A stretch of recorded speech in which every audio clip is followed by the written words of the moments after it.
Need weekend plans? Check out what's happening at your local Lowe's. Weekending at Lowe's gives you and your family the opportunity to make us your weekend destination. Stop by for free workshops, events, and activities for everyone to enjoy. We're getting active with fun local events like our upcoming Lowe's Bucket Ball Challenge and Kids Workshop. Visit Lowe's.com/events for our full event lineup. Count on Lowe's for all of your home improvement needs. And now, activities in your community with Weekending at Lowe's. Welcome to BreezeLine, where the sky's the limit thanks to better internet.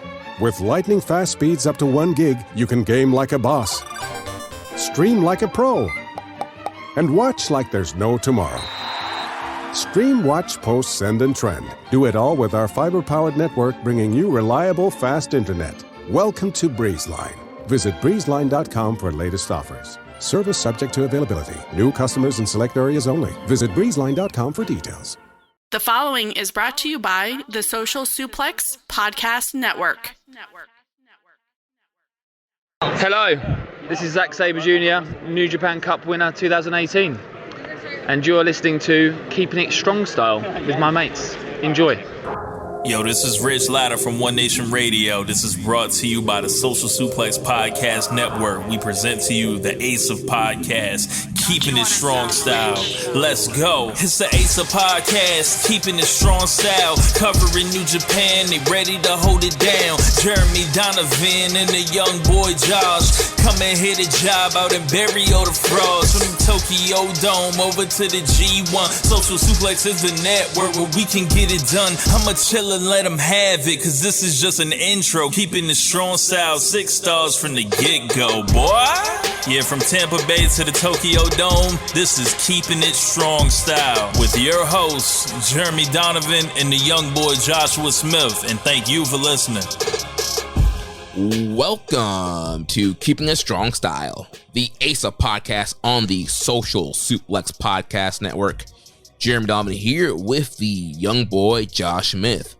On today's show, we'll review Battle in the Valley, preview Fantastica Mania, and cover all its news in the world of New Japan Pro Wrestling. You can support our show by subscribing and following the Social Suplex Podcast Network or Keeping It Strong Style on the podcast app of your choice and leaving a rating and review. You can also get all the podcasts over at socialsuplex.com. Check out our Pro Wrestling Tees store, prowrestlingtees.com/socialsuplex. That's where you can get your official Keeping It Strong Style t-shirt. If you enjoy this podcast, please consider making a one-time or monthly donation by visiting socialsuplex.com/donate and click on the donate button under the Keeping It Strong Style logo. This episode is brought to you by the NJPW EXT, the only browser extension for NJPWWorld.com, frequently updated, and with features like dark mode, improved translations and layouts, custom and shared playlists, synchronized viewing parties, and much, much more. It takes NJPW World to the next level. You can visit NJPWEXT.us today for details. Young boy, we're here, keeping it strong style. Yeah.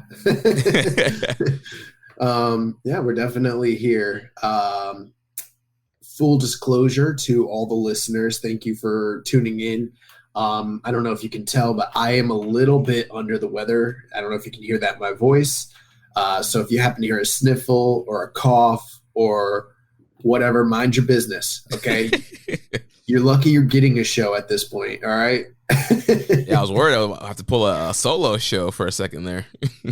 I mean, as someone who's done multiple solo shows at this point, I would say the most in this show's history, correct? Yeah, I think I've only done one solo show. Right. So as the grandmaster of solo shows on this show, you know, you're just going to have to get on my level, Jeremy. That's what's going to have to happen there. Well, you could have taken a sick day. I would have charged on if you weren't able to record tonight. Well, full disclosure, we generally have been recording on Monday nights, and then we release the show Wednesday morning. Yeah. Yeah. So we were going to record last night, and then there was a family sickness over here, right? So I was like, you know what? Let's hold off. But I wasn't sick. It was other family members that were sick, and I was like, all right, I'll hold off.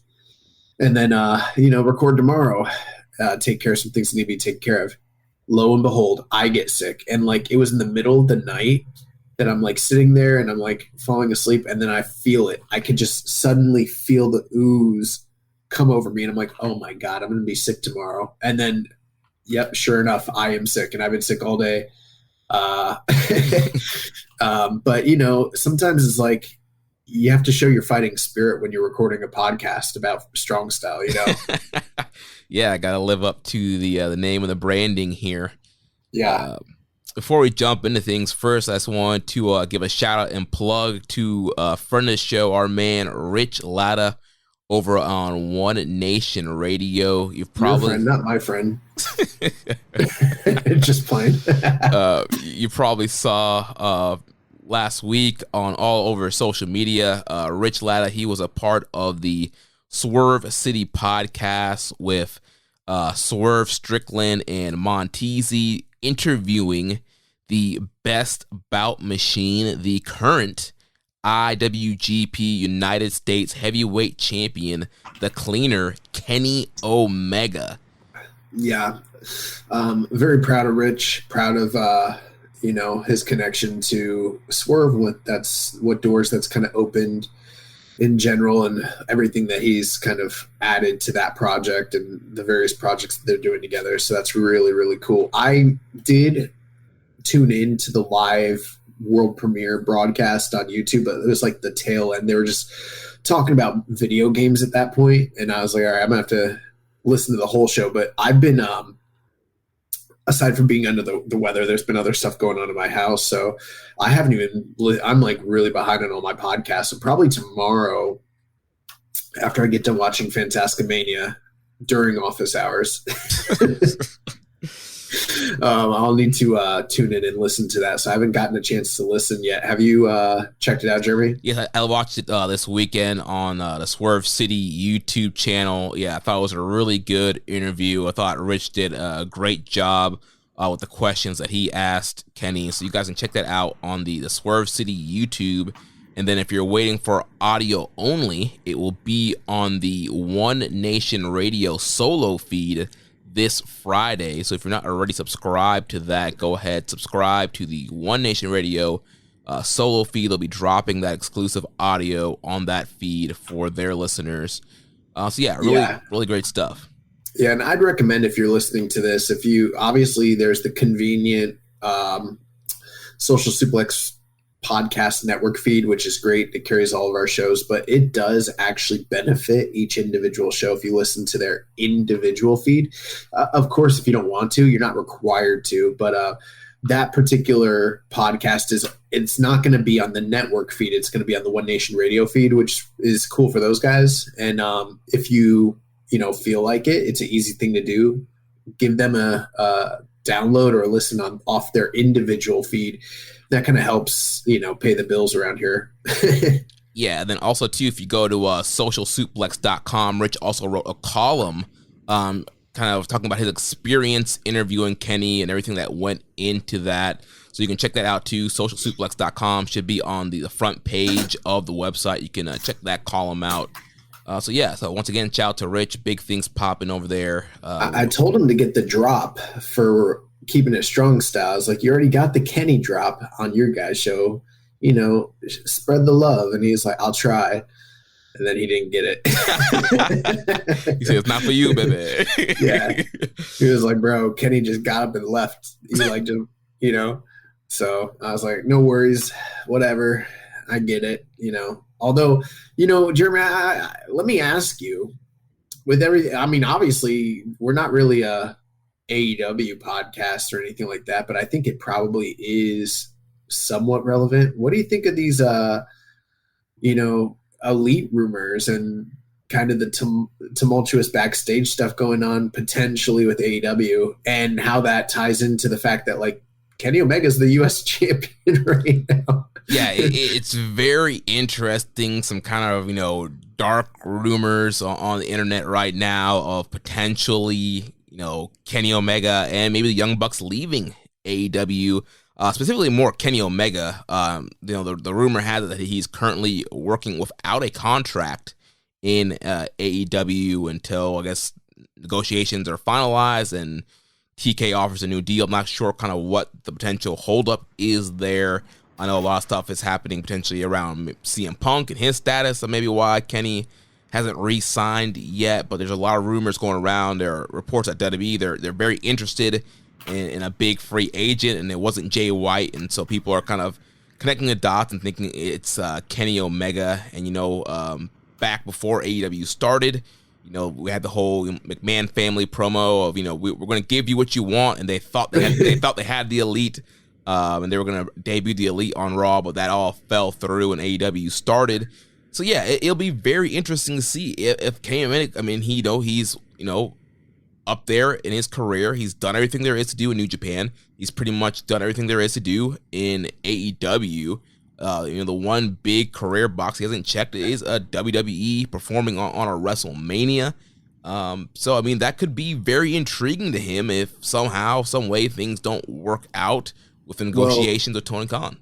I mean, I'm at the point now where every time there's a free agent and there's the conversation, and this is over the last 3 years for the most part, there's the conversation where they're going to go, where they're going to wind up. And we always throw out New Japan as a potential viable landing spot. And it hasn't happened. I think the only person I can remember in this entire timeline that chose New Japan over offers from the other companies, to the best of my knowledge, is like Jeff Cobb. Yeah. When they were both WWE and AEW were trying to snatch him up, and he elected to go to New Japan, but almost everybody else has gone to one of those two companies. So I just don't think, for the most part, that I'm gonna if for instance Kenny leaves, I'm not gonna be like, well, you never know, he could pop up in New Japan. No, it's probably not happening. We might want to start talking about ways to get that red strap off. Yeah, we don't need another Carl Anderson situation where a title is hijacked in WWE. Even though it'll be Kenny, so it'll be a little bit better. Well, the good thing is they did have him show up with the belt recently on television, so at least there's some quasi acknowledgement. But I gotta tell you, Jeremy, and I mean, again, it's not an AEW show, but I've been personally pretty critical of the way the interactions and the relationship between New Japan and AEW. I don't think it's as reciprocal as I think it should be from the standpoint where there definitely is a synergy between the two companies. They do offer a lot of opportunity to New Japan wrestlers to come over and do some cool things, and that's great. And then vice versa, they do send talent to New Japan, especially the US shows. But anytime anyone from New Japan is doing something in AEW, it is heavily promoted on the broadcast team, on the social media, on New Japan World, just pretty much across the board. There really is no lacking for New Japan promoting the AEW brand. But anytime anybody from AEW goes to New Japan and does anything, you don't know about it at all. It is completely non-kayfabe to them. And it kind of sucks. I mean, granted, I get it. Maybe you don't tell people about Christopher Daniels or QT Marshall showing up on Strong, but when an executive VP of the company has one of the greatest matches of all time in the Tokyo Dome and beats a top player in New Japan and takes home the red belt, maybe you should play some clips of that, or right, yeah. I don't know, promote it on social media to some degree. Maybe on the show, just be this coming Saturday or whatever the day was, in the Tokyo Dome. They didn't do anything like that. Kenny just showed up with the red belt the other day for the first time, and who knows? Yeah, there was definitely no promotion of the New Japan match of Wrestle Kingdom, how to watch it. They didn't even show highlights, and they showed highlights of the Noah match with Sting and Darby teaming up with Great Muta for his final match as Great Muta. So they have obviously the ability to show what they want to show on the show. And so this really isn't isolated either. You think about oh man, I'm sick. Some struggling to think of names. Lance Archer in the G1. Yeah, I mean, there's multiple times. Moxley. Lita Wheeler, Mox. Yeah. Different people. Yeah, several guys have done big stuff in New Japan, in America and in Japan throughout the last couple of years, and AEW has not really pushed it all. FTR, they had a big match as well. That's a big one too, against Bishamon, and they didn't, mention that really, or even the FTR Aussie Open match, which was, many people's 2022 match of the year. So I forgot about that. Yeah, they should have mentioned that. They didn't even mention it. It's really weird. Yeah. Aussie Open is going to be, I believe, on Dynamite tomorrow night, a part of the tag team battle royal. But yeah, the AEW's had several opportunities to, strengthen the relationship and kind of push New Japan. And, remember there was a whole announcement that the future of Honor Club was supposed to be tied in with New Japan. And there's going to be a big announcement after Wrestle Kingdom. Well, it's been quite some time after Wrestle Kingdom, and we still haven't gotten any announcement about how ROH and New Japan are working together. If not how, if it's even going to happen. Because, to our understanding at this point is that Bushi Road is the one that's going to be, heading up that production going forward. So, yeah, I don't know. I guess that is kind of a good segue into the main topic of the show. But one other thing I just wanted to touch base on before we move off the subject. Not a big fan of the way AEW's utilized Kenny Omega amongst other stars. I mean, it's a whole different discussion altogether. But, the guy's been back for, since December, November? Yeah, November. And I know they had some issues with the visa situation, but it's I don't know, man. I'm looking at how they're utilizing some of these guys like Danielson, like Kenny Omega, and a few others, and I'm you're not really treating them or pushing them like top guys. And this really isn't sour grapes, but I think it is worth noting that he has the red belt, and I'm not ready to fully concede that. I'm not going to say it was wrong to put that title on him just yet, but many of the diehard pro elitist type fans were very concerned about, once you put the strap on him, what could that potentially mean? Does that mean the thing gets iced and, there's no, and we kind of threw the situation out there no, it could be a lot like John Moxley. He could be defending it over there in AEW. They're definitely going to make mention of it and utilize it in some way. And so far that hasn't happened, and there's no indication it's going to happen moving forward. Of course, everything can be rectified very quickly if hypothetically, Kenny shows up at, say, Sakura Genesis in some form or fashion, and we move on to his next feud, supposedly supposed to be with Jeff Cobb in some form or fashion. But I am nervous. There's an announcement on Wednesday, apparently Tony Khan's making, and I feel like it perhaps may be connected to these rumors and everything. And it's dude, he's got the red belt. Maybe those fans that were apprehensive about this happening might have had a good point.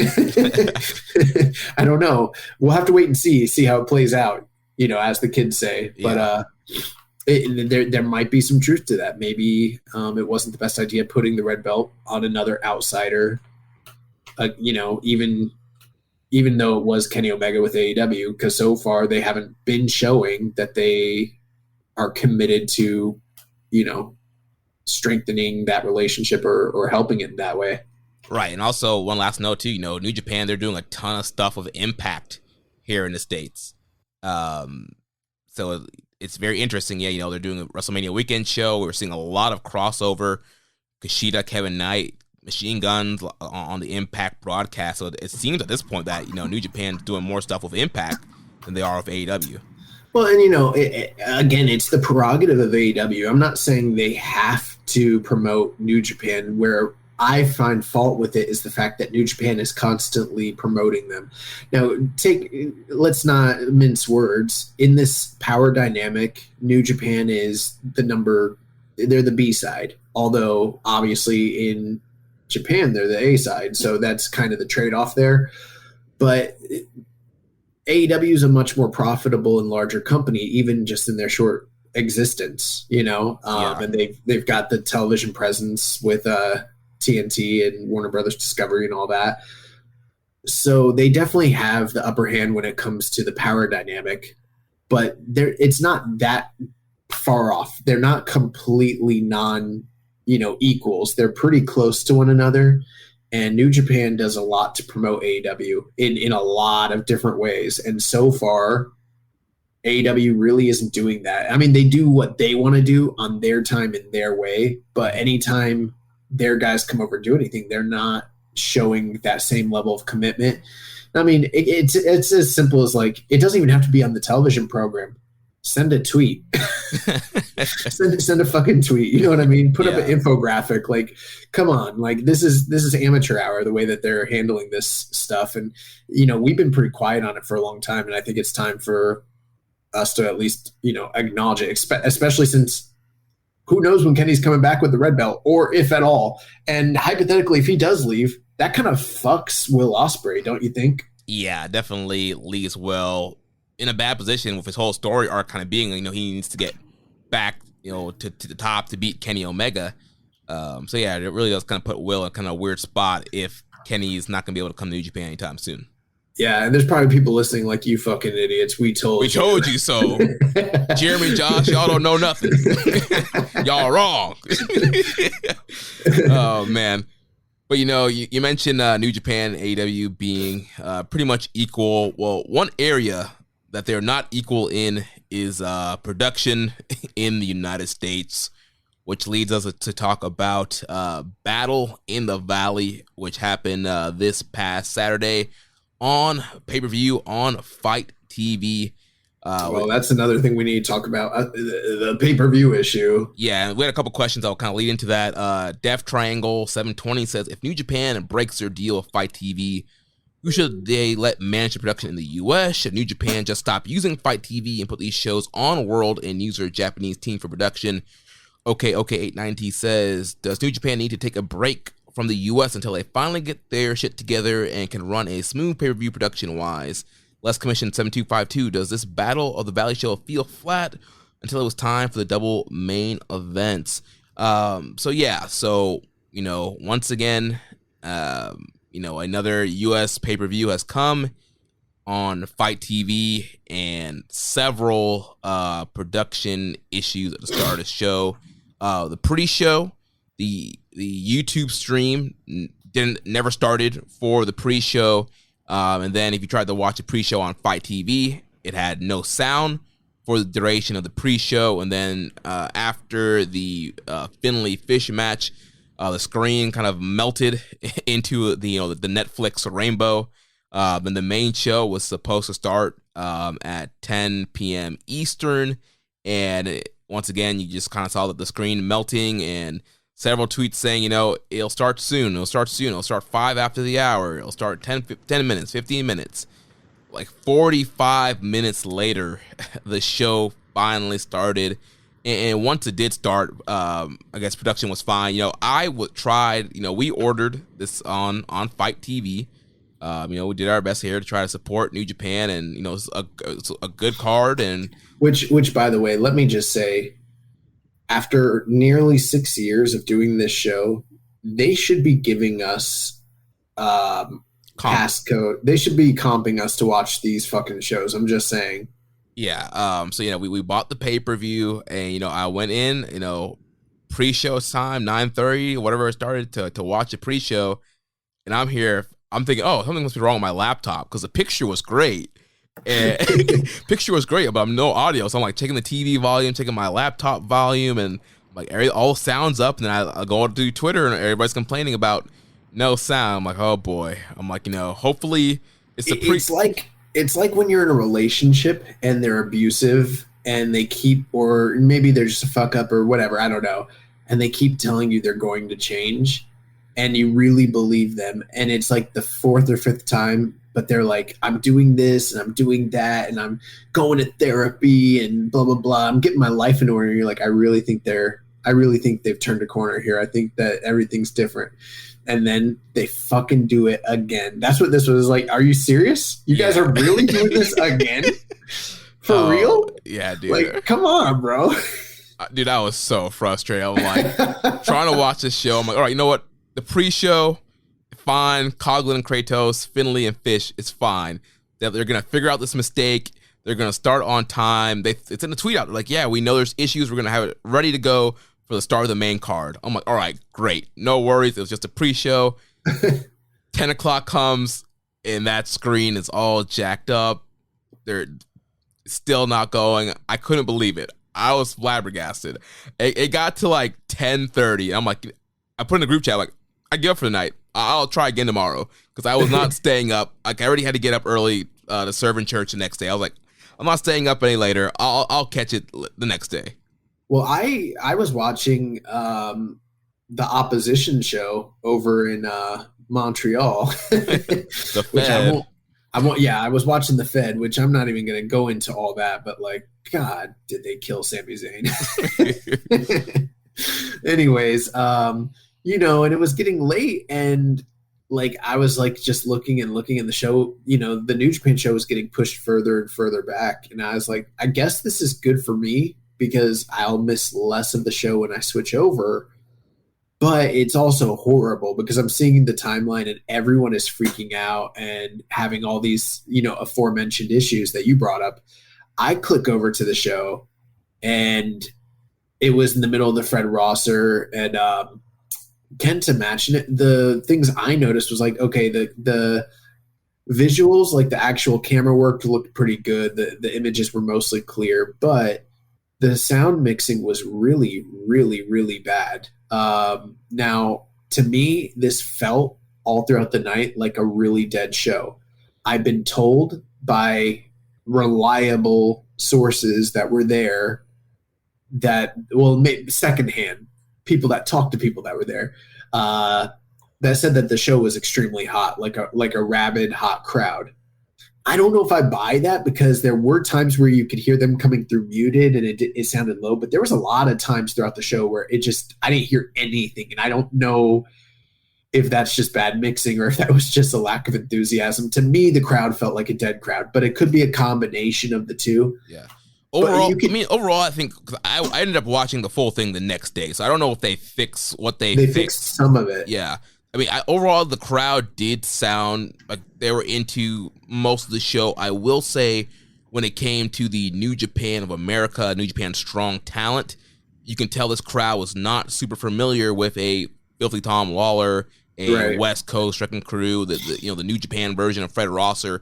They weren't super familiar with the guys that they've been pushing here in the U.S., and their reactions were smaller compared to the bigger stars like a Kenta, like Okada, like Mercedes Monè.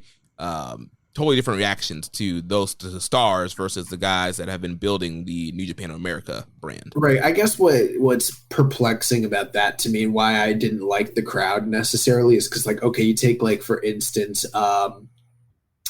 Clark Connors, Right. He wasn't necessarily a known commodity at, like, say, Forbidden Door. Now, granted, it's a rabid fan base over there in Chicago, and it was a flying crowd and everything, but they weren't giving him very much reaction. And by the end of that night, he was over. Like, he was getting monster reactions because he had his working boots on, and he came and did the same on this night. And the crowd just didn't seem to click with those guys they didn't know. Like, they were there to cheer the people they knew and they loved, and the people they didn't know, they really didn't care. It didn't matter how hard they worked. They, like, weren't going to turn the crowd, which I don't know. But I did notice that anytime someone took a bump or anytime the referee pounded the mat to give the official count, it was still fairly low, fairly muted. So, it's still a production snafu. And the commentary team sounded so loud, like they added it in post, although it was still live. You could hear that way above everything else. It sounded like one of those AAA English commentary teams where you can barely hear because they lowered everything so they could bring in the English commentary. That's what this sounded like. Well, there was a couple matches where, like, during the entrance, like, the music was super loud and they were super low. Oh yeah, that did happen. You're right. All of this is basically to say this. you're the number 3 company, and it's the same rant I have every time. You're the number 3 company in the world. You're trying to make an impression in North America. You're trying to sell pay-per-views. So you're asking people to lay down $20 roughly. And this is the level of production. I don't get it. And the reason I'm really bothered by it is because Ring of Honor never had issues like this and still has, even in its new iteration, doesn't have issues like this. MLW, when they do shows, doesn't have issues like this. Neither does Impact, GCW, or GCW, or any mom and pop small super indie that you see. Tampa Bay Pro Wrestling. I could have watched a full Tampa Bay Pro Wrestling show on Fight TV, but I could not watch Battle in the Valley live. Yeah, it's true. And now here's the thing too.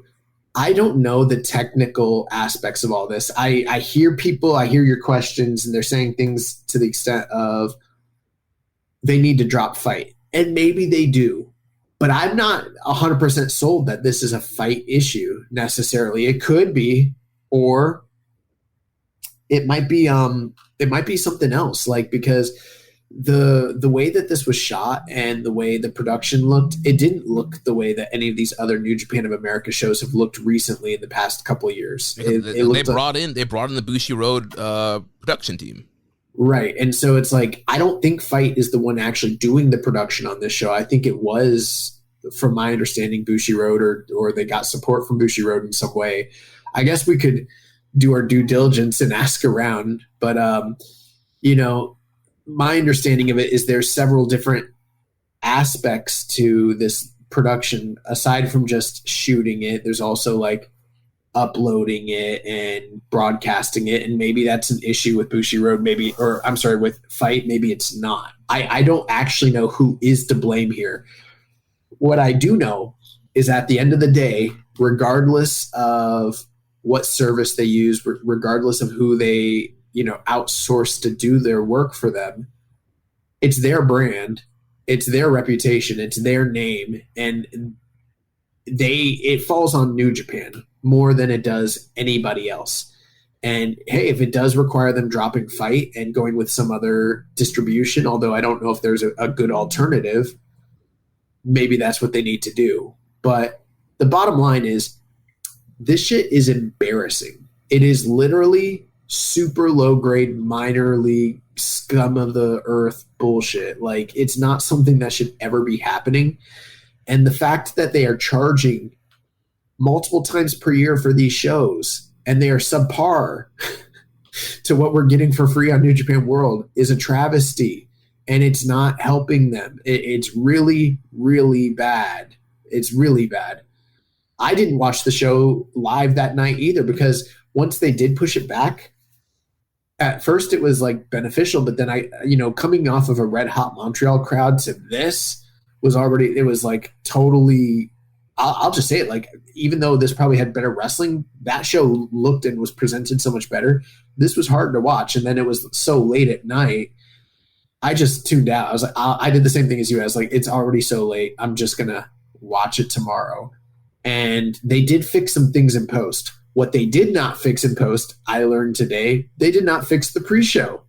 Yeah, I didn't go back and try to watch a pre-show, so I didn't even know if they did fix that or not. So if you watch the pre-show on Fight, it's just completely devoid of sound, right? Mm-hmm. If you try and watch the pre-show on YouTube, it has sound, but there's no commentary, and then the sound is all fucking wonky and weird.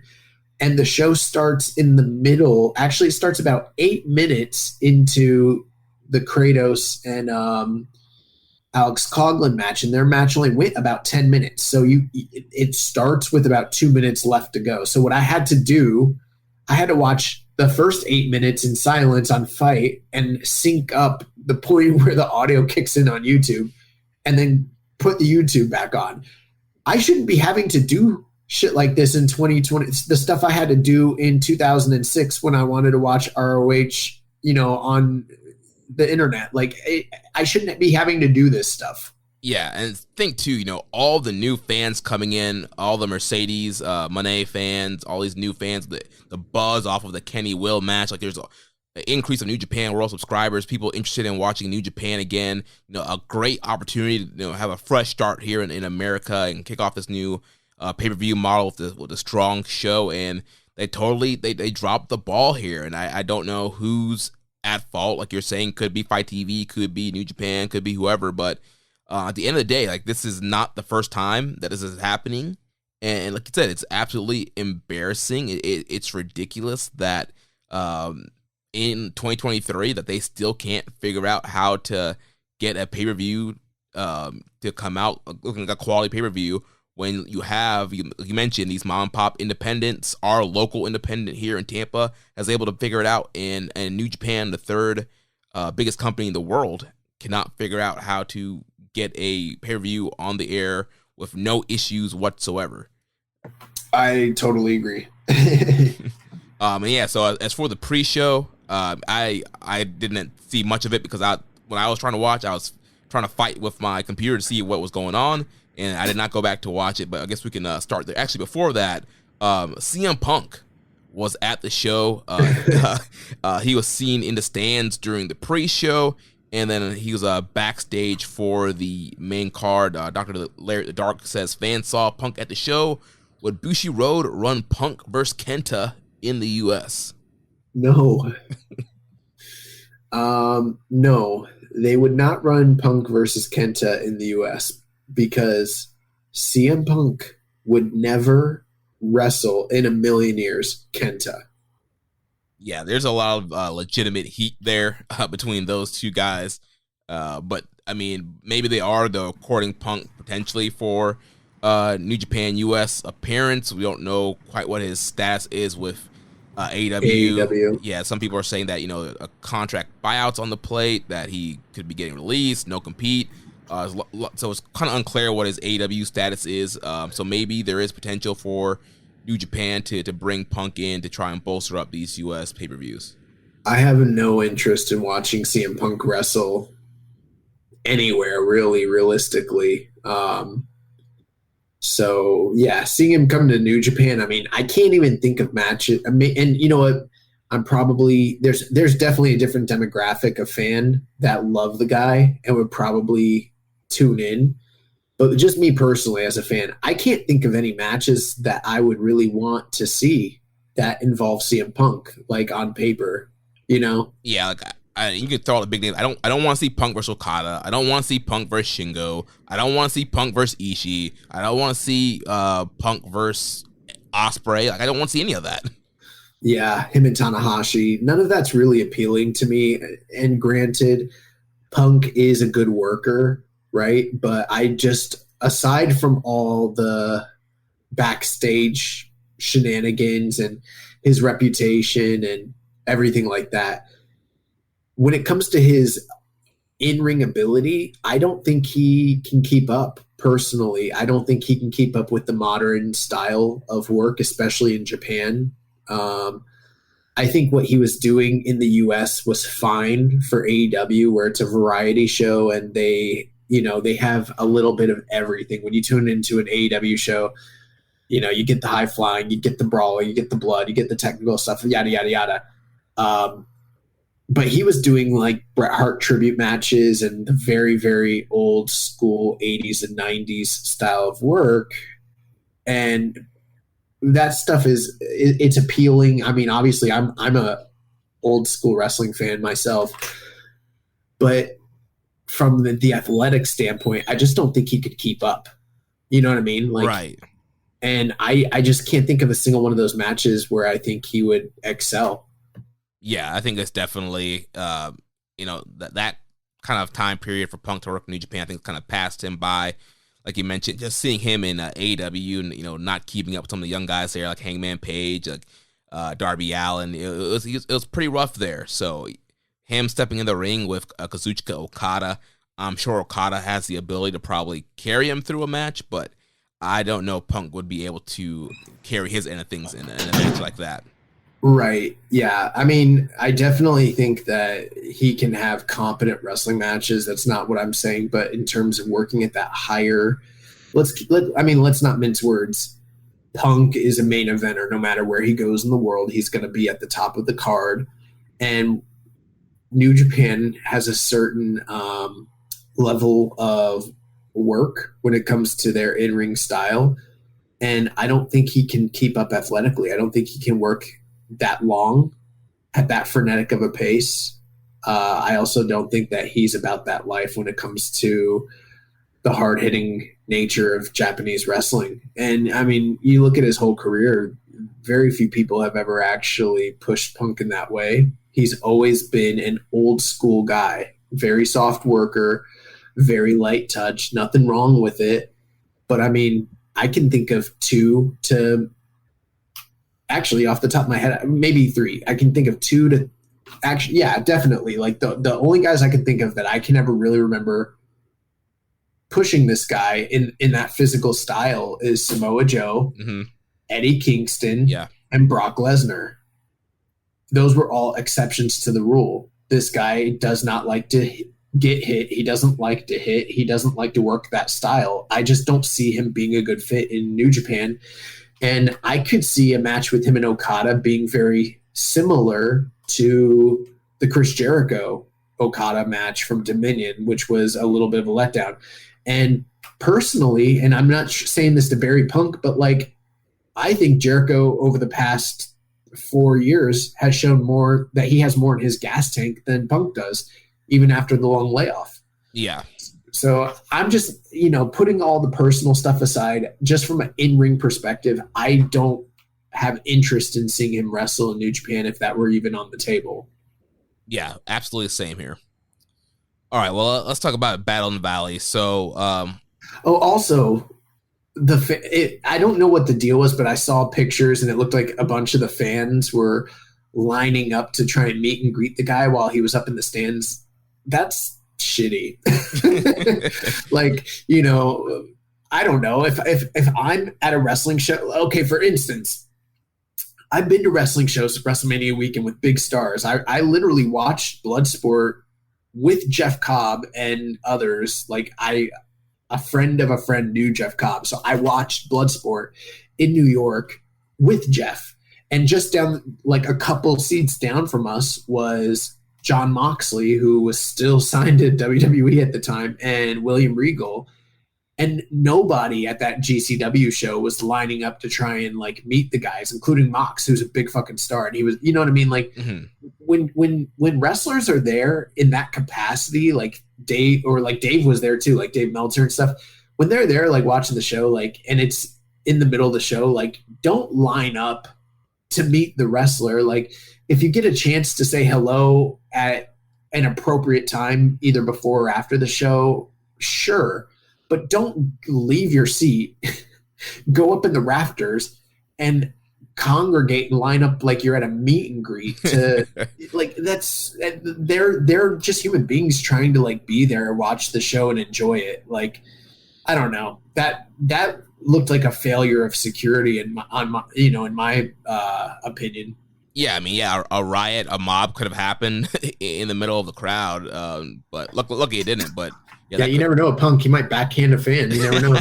I've seen him do it before. Larry could have bit somebody if he was there. Bro, do you remember when he backhanded that guy? Yeah. And the guy he backhanded wasn't even the dude that slapped him in the head at all. Yeah. That shit was funny. Oh man.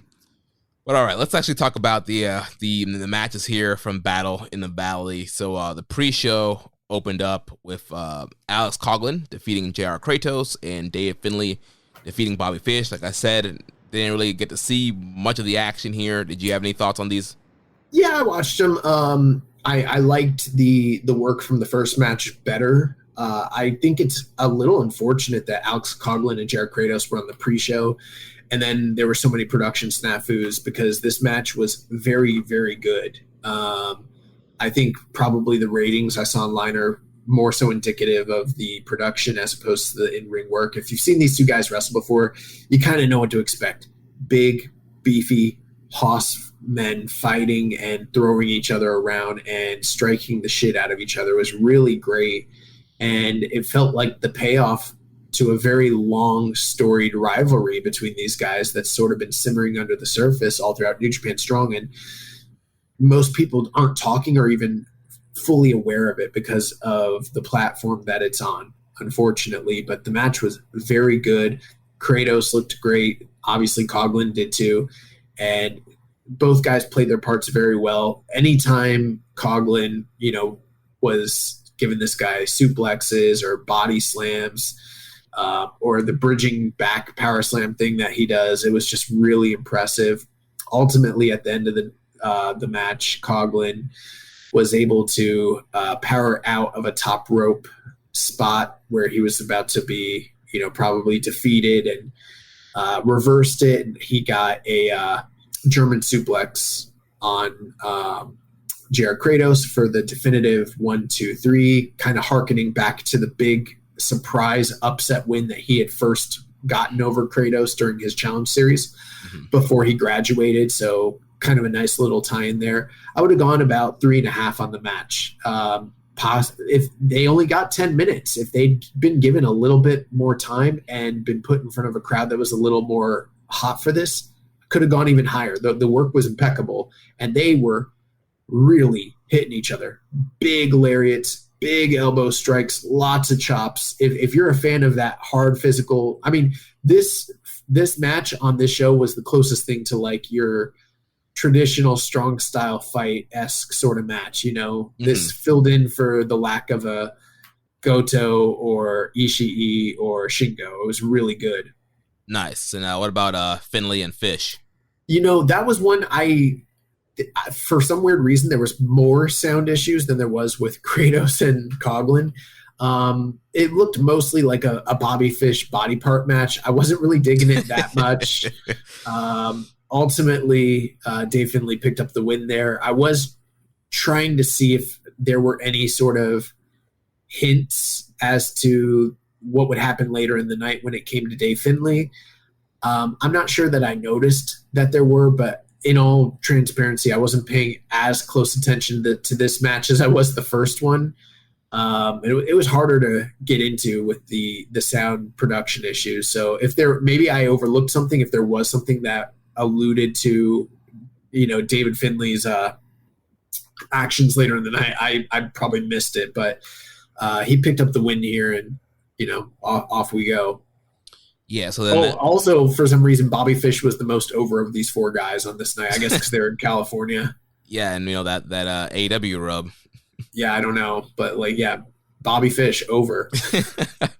So then the main card started off with Kevin Knight, Kushida, the DKC, and Volador Jr. defeating Adrian Quest, Josh Alexander, Mascara Dorada, and our good friend Rocky Romero, 11 minutes and 22 seconds. We had a lot going on here in this match. So Kushida is going to be challenging Josh Alexander for the Impact World title during that WrestleMania weekend show. We got the rivalry between Rocky Romero and Volador Jr. going on. The DKC looks like he's officially graduated from the LA dojo. He came out with new gear on for the show. Kind of like Cobra Kai inspired gear, looking like a little bit. Yeah. Those are some of the story elements that were kind of playing out in the match here. Of course, Adrian Quest was one of the kind of students of Rocky Romero, kind of a protege of Rocky Romero during the strong run here. So a lot of different story elements here. What do you think about this opener? I thought that this was really, really fun. Very, fast-paced, high-flying oriented. And I thought they did a good job working in the individual story elements for the different feuds that you just brought up. One thing I did notice, they were calling Rocky Romero the NWA World Welterweight Champion. That's not correct. I'm sorry, not NWA, CMLL.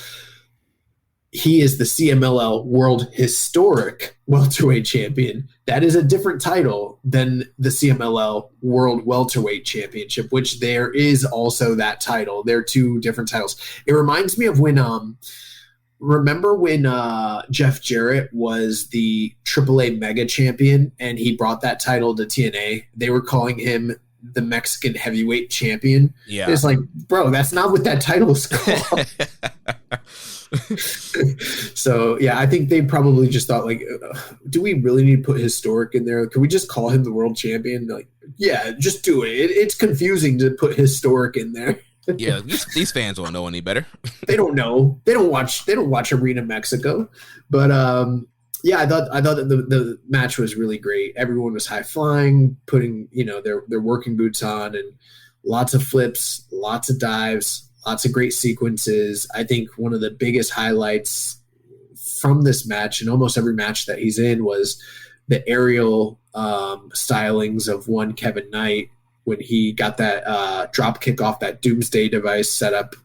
I mean, that's super high there and very, very, very impressive. Yeah, I like this a lot. Yeah, very good open here. Really enjoyed this matchup here. Like you mentioned, I think Kevin Knight was probably the standout here, just with his, he has that kind of charisma and star power kind of dripping off of him already at such a young age and young stage in his career. Like you mentioned, that big drop kick off the shoulders, great mover there. And he actually ended up picking up the win here. He was able to hit that pendulum DDT to the DKC, his LA Dojo counterpart, for the win. When he did that, Kushida had Josh Alexander in the hoverboard lock, so setting that up. And then post-match, Volador and Rocky got into a post-match brawl, and I believe they're coming up. There's going to be like a fatal four-way hair match coming up in CMLL, which both these guys will be a part of. And in all this match, Rocky was acting very heelish, which, he's been a heel in CMLL in Mexico with this feud with Volador, so kind of really leaning into the sneaky style here. There was a point earlier in the match where Volador got tagged in, he tagged out, and then once Volador was down, he tagged back in. It was laying the boots of Volador, so kind of seeing the heel Rocky Romero here in the U.S. on New Japan.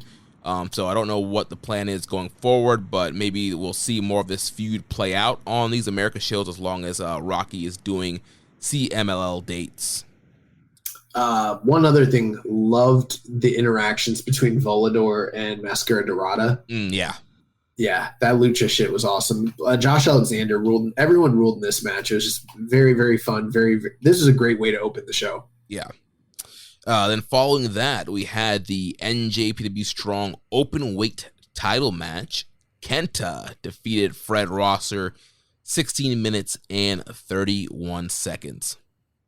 I was not that high on this match personally. I feel like Kenta definitely is over with the New Japan audience, and I feel like a lot of that is due to his historic name and everything that he did on the indies back in the mid 2000s and his WWE run. Like he's a legend, all the Noah shit. But in modern times, I think more so than his work, what people like about Kenta is his backstage promos and some of the comedic stuff that he does.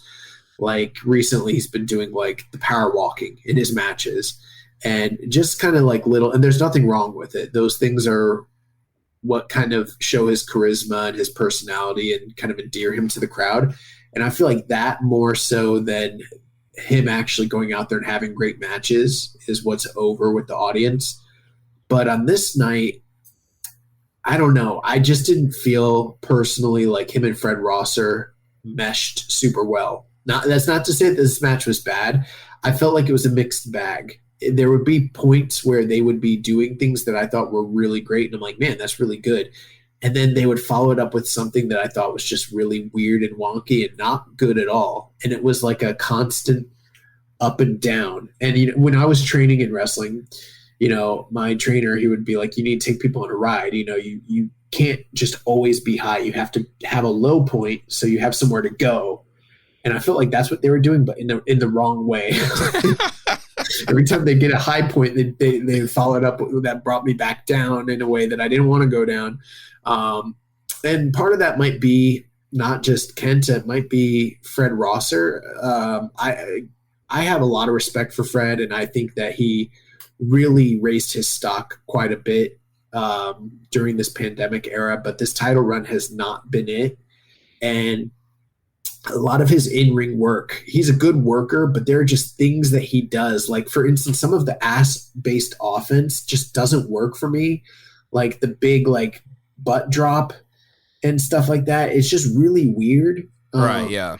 I don't know. Some of that stuff doesn't work for me, but like I did like when they were brawling in the audience at the beginning of the match. That was really good heat, and the crowd was super into it. And I was like, oh, we're getting like, Stone Cold and Brett type vibes here, but it just kind of died. And I just felt like they kept getting lost in the match. It felt like they didn't know where they were going. But the strike exchanges there was one point where like Kenta was giving him a right arm and like a right elbow. And then Fred was doing something I don't usually see people do, is he was responding on the same side with his left arm and giving him like a jab. Mm-hmm. And he gave him like 3 or 4 of those before he reverted back to, trading big right hands as well. And I was like, that's pretty cool. I never seen someone give like a short, like front facing elbow that way. That looked really cool. So there were definitely things I liked, but the match was 16 minutes plus. I felt like it went a little long. It was kind of meandering. The heat was, up and down. And then they went with a fuck finish with a ref bump, and it wouldn't be the first time we'd get a ref bump on the night. It just felt too Americanized, especially after I just got done watching like a WWE show that was chock full of this shit. I don't know. Like, I don't know if this is the way I want to see the strong open weight title change hands, but I think that they did the ref bump to give a visual win to Fred to kind of protect him since he's the babyface here. So I do get that. But I didn't love this match. I'd probably go like 3 1/4 on it. Yeah, I'm pretty much in the same boat with you. I think mixed bag, like you said, is the perfect way to describe it, and especially for Kenta, because his matches lately they're a mix of the old Kenta and the new Kenta. So There'll be parts of the match where you mentioned where he's doing the striking, he's kicking them in the face, he's doing these chops, he's doing the spinning back fist, and you're like, all right, we're getting 2005 Noah Kenta up in here. And then he'll do the power walk, he'll do the ref bump, he'll, do all this egregious cheating. And you're like, okay, now we're getting 2023 New Japan Kenta. And his matches lately have been this weird mix of both of those combined. So like you're saying, you get on this high, he's doing all these cool 2005 combos and stuff. And then you go to the low when he's doing, kind of the more cheating, kind of meandering stuff that he's been doing in his New Japan run. And then Fred Rosser, like, we talked about CM Punk earlier not being about that life and getting striked. I'm not 100% sure Fred Rosser is about that life yet. Because there are certain moments in this match and other matches where he's getting hit in the face and it looks like he's uncomfortable with it, or he's kind of like clinching and he's not really look like he's really wanting to do it. And there's the whole kind of weird spot here where like Kenta's like kicking him in the face in the corner, and he kind of looks like he doesn't want to take it, and not in a way of where like, all right, I don't want to get kicked in the face like in a match in a kayfabe way. It's like a seriously like, I don't really want to take this guy's kick in the face. And to me, it just kind of came off kind of weird. And then from there, it goes to that spot you were talking about where they kind of go out in the crowd and brawl, which that part was a hot part of the match, but it was kind of weird getting there. Like, he's eating kicks in the face and he gets up and just goes outside. It's like, shouldn't you like stand up, fire up, and like start striking this guy back in the face instead of just rolling outside and trying to take the fight to the outside? So there was some weird stuff like that in the match. But yeah, there was a lot of good strike exchanges throughout the match, but it just kind of had that weird kind of pacing, weird chemistry with these guys. But like you mentioned, towards the end there, Fred Rosser, he had Kenta in the chicken wing, and Kenta pulled the ref on top of him, which somehow got Rosser to break the hold up. That was something too, where up to that point, I thought the match was pretty mixed, but I was still kind of like not dead set on what my final opinion was. But that whole entire interaction where they they're in that submission hold and Kenta pulls the referee onto them, it just looked weird. Like, how did him pull? I mean, if they had done it in a way where like he yanked the referee and the referee like banged into them in an impactful way that like could have believably broke up the submission, that would have probably worked for me. But instead, he like slowly rolled him onto him, and then they were like all shuffling, and I was like, are they doing a sex act? Like, what the fuck is happening right now? And then they all just equally parted ways and rolled over. And then like I don't think Fred Rosser knew how to sell it. And he was like, he just banged the mat and he's like, ugh. And like, I was like, his reaction did not match the interaction that happened there. And it just threw a lot of the match off for me. And I was like, this is what I'm talking about. Like, this doesn't work. There's a disconnect here. It's really fucking weird. So Kenta then sends Rosser into the referee. Rosser gets Kenta in the STF. Kenta taps out, but the ref's still down. Then Juice Robinson, rock hard. Juice Robinson makes his way down to the ring. Apparently, he had a roll of quarters in his hand. Couldn't really see because of production, but I saw it. He hit the left hand of God with the roll of quarters in his hands to knock out Rosser. Then Kenta picked him up, hit the go-to sleep, and Kenta wins and becomes the new strong openweight champion. And I am so confused about this because Juice, signed with AEW, right? Mm-hmm. And then they were not calling him Rock Hard Juice Robinson. They were just calling him Juice Robinson. He had the match with on the ROH pay-per-view. He had the match with Samoa Joe, and he was wearing non-Bullet Club gear, just like completely a total different entity. And they were not making mention to Bullet Club in any way. Then recently, they did start referring to him again as Rock Hard Juice Robinson in his most recent television match. He had a match with Darby, right? Yeah. But there was no mention of Bullet Club in any way. So I was like, okay, I guess he's just quietly been removed from New Japan and the Bullet Club, and he's just doing his own thing in AEW / Ring of Honor. Then he shows up on this show unannounced, and he has the BC gear on. I'm like, the fuck is this? Is this guy in the Bullet Club or not? Like, all this does is strengthen my resolve when I say things like Jeff Jarrett is still part of the Bullet Club. We never saw him leave. Just because he doesn't show up doesn't mean one day he might not roll out with a black and white t-shirt on. Apparently Juice could. One of these days, Amber Gallows, the Bullet Babe, is going to show up. Okay. Oh man, her and Cody Hall, and they're gonna run roughshod over everybody. You just never know. Hey man, they say Bullet Club is for life, and they mean it. I guess so. Unless you get kicked out, you're Bullet Club for life. Yeah, like what the fuck? What's going on? So is Juice's Bullet Club? Is he not? I don't know. Does he work for this company? Does he not? I don't know. Yeah, that Lex Luger. You know what that's from? I just saw the clip. Yeah, we got a clip of Lex Luger. He's being interviewed. He's like, I don't know. It's from WWA. Do you remember that shit? No.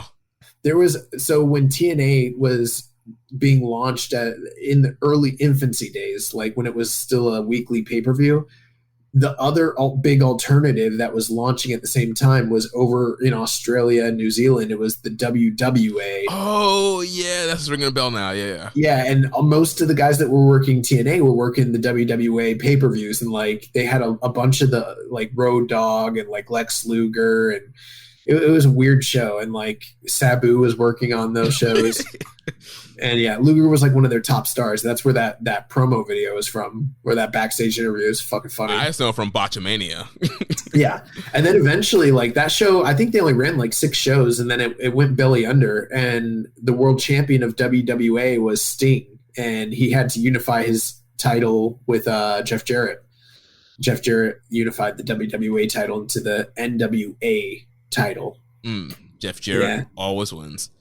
We had a question here from Rambo and Slab Pig. What are your thoughts on Kenta's showing at Battle in the Valley and in general? I thought that this was one of his best in-ring performances in a long time. Do you think he has made specific changes to his style to accommodate age and injury? If so, what do you think those were?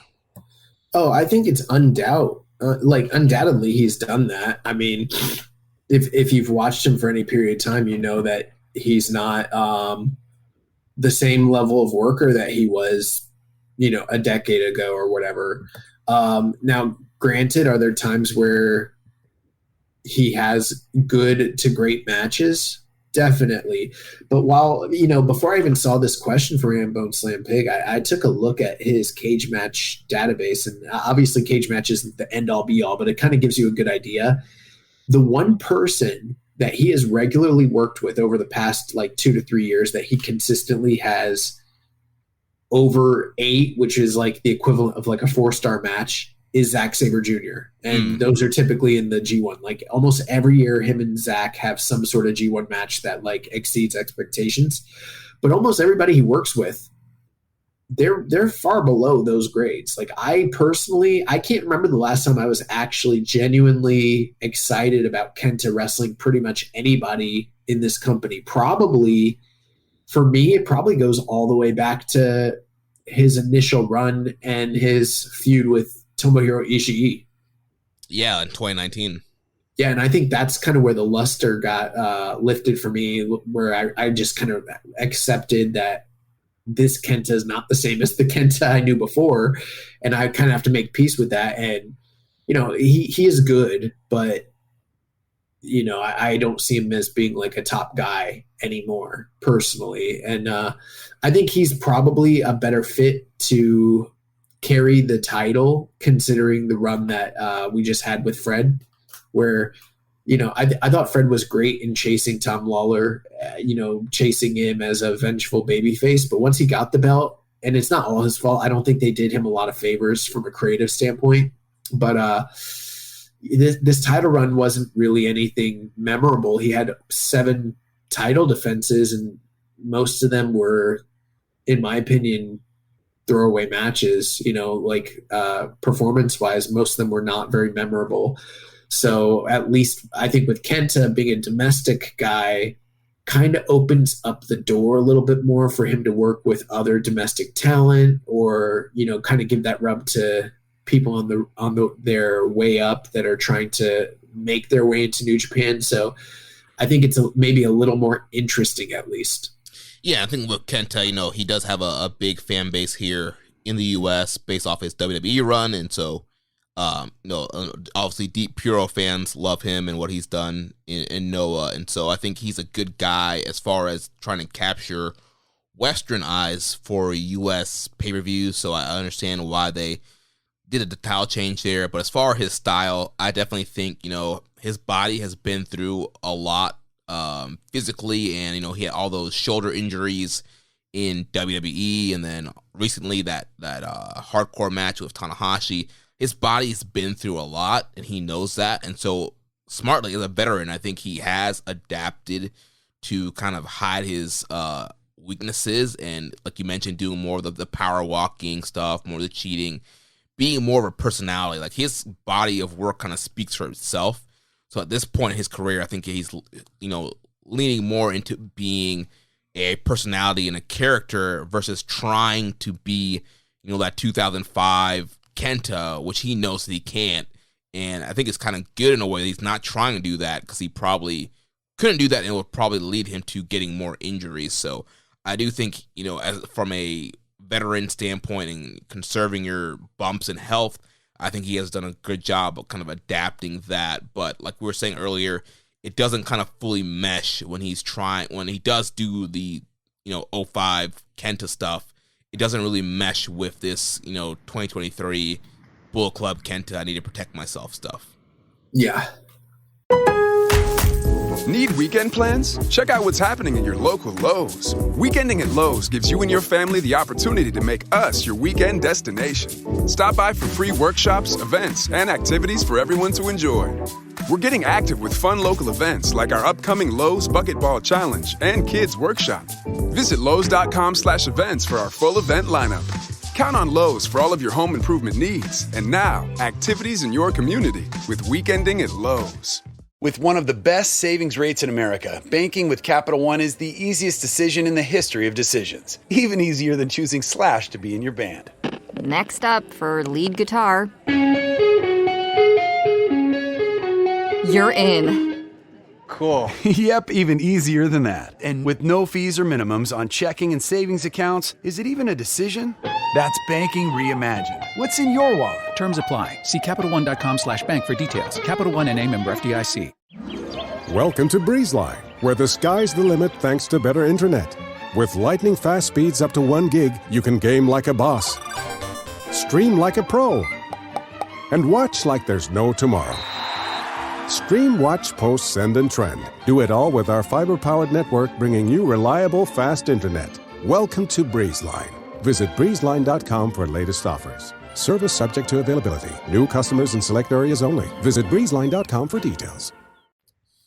So following that, we had the NJPW Strong Openweight Tag Team title match, where the Motor City Machine Guns, Alex Shelley and Chris Sabin, they defeat the West Coast Wrecking Crew of Jarrell Nelson and Royce Isaacs, 9 minutes and 21 seconds.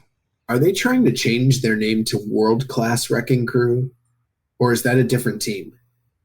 I don't know if they're World Class Wrecking Crew. Did I say something on air about that?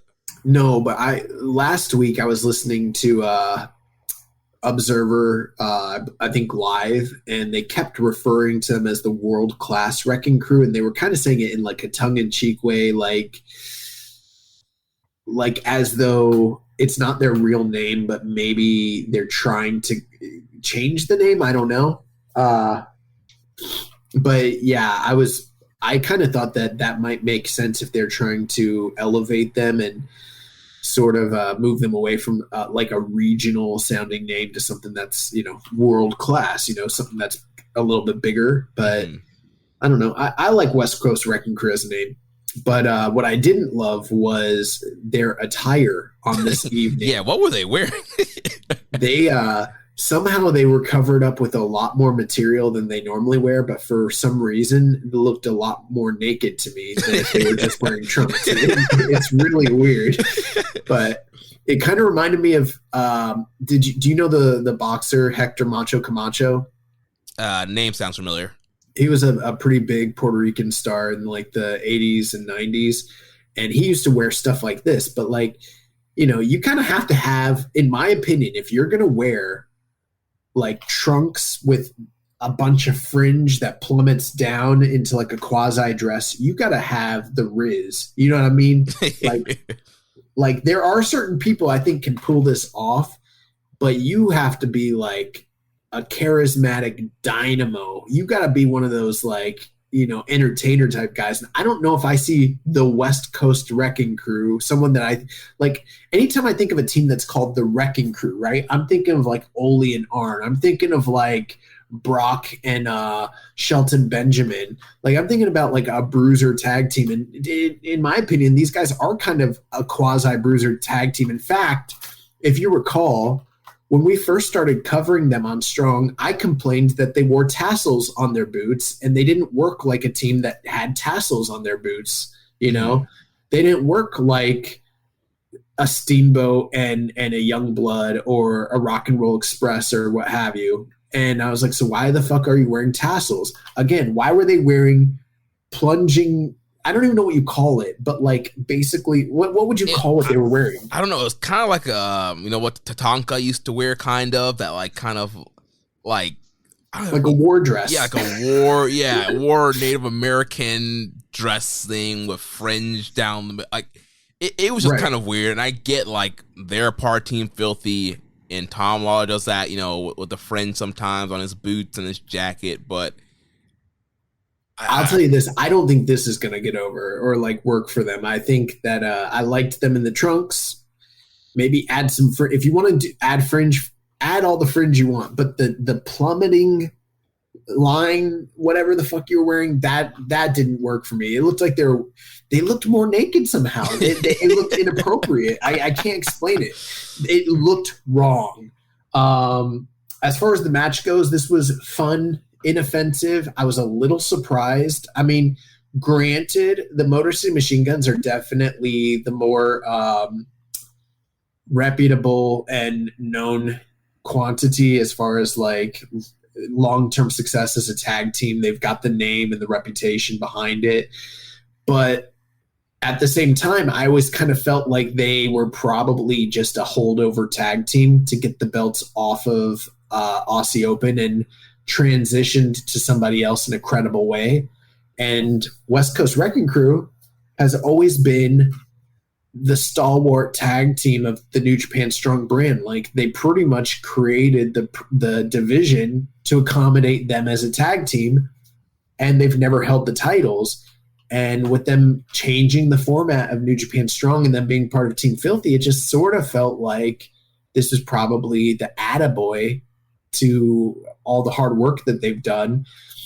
And I was surprised that they ate another loss and failed in challenging for these titles once again.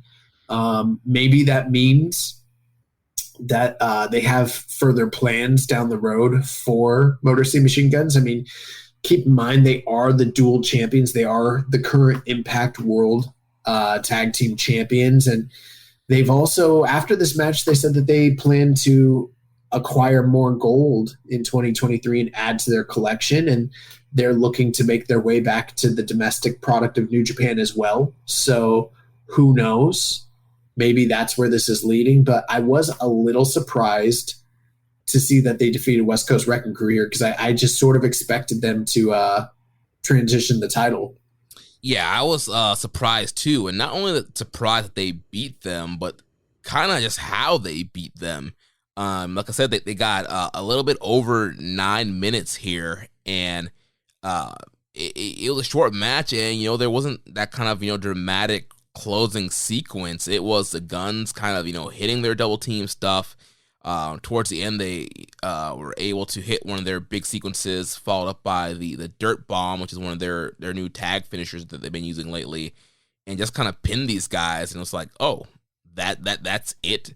I was expecting a little bit more here for it being, the strong tag team title match, like you mentioned, with West Coast Wrecking Crew being a team that they've been building. I expected a little bit more back and forth, a little bit more drama towards the end there, but it kind of ended out of nowhere with Guns taking over with the Dream Sequence, hitting the Dirt Bomb, and getting the victory here. Yeah, I sort of expected them to have a little bit more back and forth myself as well. I mean, you could kind of tell that the finish was coming because they sort of eliminated Royce Isaacs from the equation and kind of, got, oh God, what's wrong with me?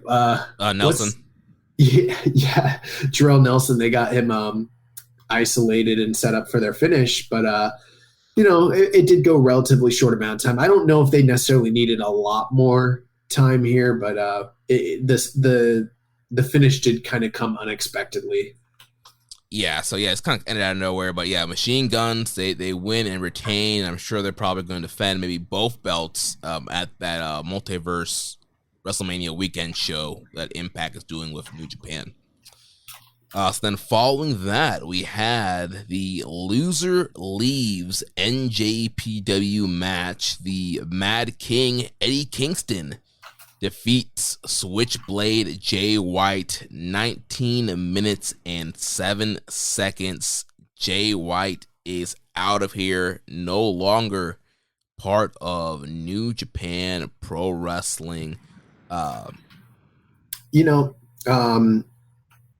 Before we get into the match itself, I just want to say that we hadn't talked to anybody in the company. We didn't have any inside information. We didn't necessarily even know if the stars were aligned for Jay to potentially even leave this company, because there's been so much back and forth speculation about the true nature of his contractual status with the company and what the real lengths and parameters of that even were.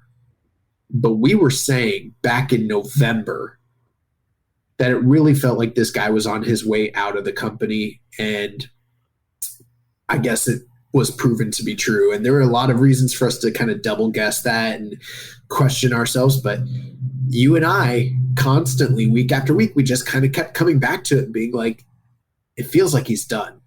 Yeah. And we were right. Yeah, like you said, we didn't have any official report or sources telling us that, but just based on the booking, based on the fact that he wasn't showing up to Japan as the World Heavyweight Champion, that there was little build for the Okada match, that he had a very cold build to that Tokyo Dome main event for Wrestle Kingdom 17. Yeah, all the signs point to this guy's done, and he's leaving the territory. And like you said, yeah, we were right, and that's exactly what happened here. Yeah. Now, I will say this. A couple things that I loved leading up to this. I loved their interaction with one another on New Japan Strong. that last promo segment that the two of them had with one another that sort of solidified this match. I thought that was fantastic.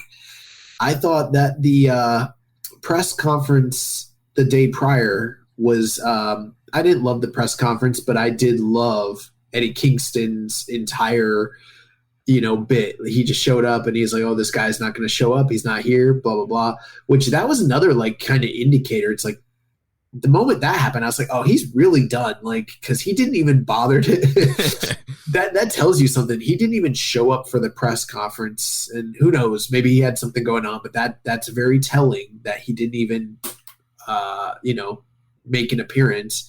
But Eddie was fantastic during the press conference leading up to this. Now, some things I did not like about the press conference: bad lighting, bad video quality, bad sound. It's not quite as egregious as the show's snafus. And granted, it is just a press conference. Very few people tune into those, but again, this is a big company. If you're going to have a press conference, you need to have better production. You just need to have good lighting. You need to have good sound. Like, it just needs to look like a real production. And I think that they do a good job of that in Japan. And this one here in the US looked rinky-dink and maybe not the best. But Eddie came out there and he was like, this guy wants me to beg him. I don't even ask God for forgiveness. You think I'm going to beg him? And I was like, oh my God. And then he started talking about how, he's like, there's a lot of guys that think they're better wrestlers than me, and maybe they are. And, but they don't understand the history of the business the way I do. He's like, I have something that they don't have. I know the history. He's like, this guy might be wrestling in Japan, but he doesn't know about wrestling in Japan the way that I do. He's like, he doesn't know that Ricky Dozan, passed this down to Baba and Inoki, and then Inoki passed it down to Fujinami and Riki Choshu, and they passed it down to the Musketeers, and then they passed it down to Nagata and Tenzan and Kojima, and then they passed it down to the ace of the universe, Tanahashi and Nakamura, and then they passed it down to Okada. He's like, he doesn't know about that. He doesn't understand it. He doesn't respect the legacy, blah, blah. And he's like, that's why I'm going to get this guy out of here. And, that sounds like the most like gatekeeper, like that's really what it is. It's someone that like, this fucking Jay White like is everything that a Death Valley driver video reviewer probably hates about current day like New Japan Pro Wrestling. And Eddie Kingston was on those boards, probably still is on those boards. He talked about how he's like he mentioned how wrestling saved his life because he was on the streets, and the day that the first Tokyo Dome show for Noah made VHS, he went and bought it and watched it at home. And he told the story to Jun Akiyama after he wrestled him that instead of going out and committing crimes, he went home and watched a VHS of Noah's Great Voyage. And the two guys he was supposed to go with got shot and killed. And he was like, I was supposed to be there. Wrestling saved my life. And I'm like, I don't even know if that story's true. It sounds very real. And if it's not, it's an incredible work. But I sure as hell am not going to ask Eddie Kingston whether that is real or not, because he's scary, bro. Yeah, we've had some close encounters of Eddie Kingston in the Orpheum here in Ybor for FIP involved shows. Pretty intimidating dude up close and personal. So yeah, we'll definitely not be asking him if that was a work or a shoot.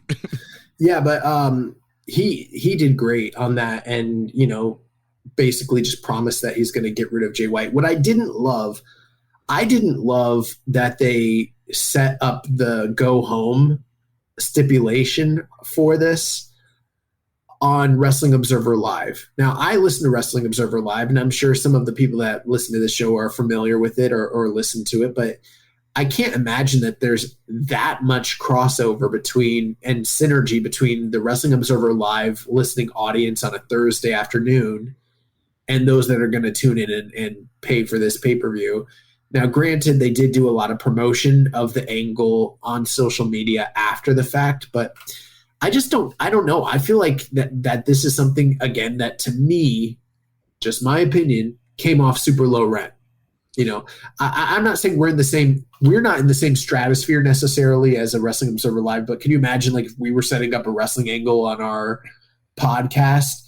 Like, I just think that that's kind of corny. And now the execution of it, I thought was very good. I thought the execution was great, but like, why are you doing it at the 11th hour on Wrestling Observer Live for someone that had this quote unquote very historic career, and you're trying to sell pay-per-views? Like, to me, this just wasn't a good way to get eyes on the product or to really expand your reach in any way. It's too niche.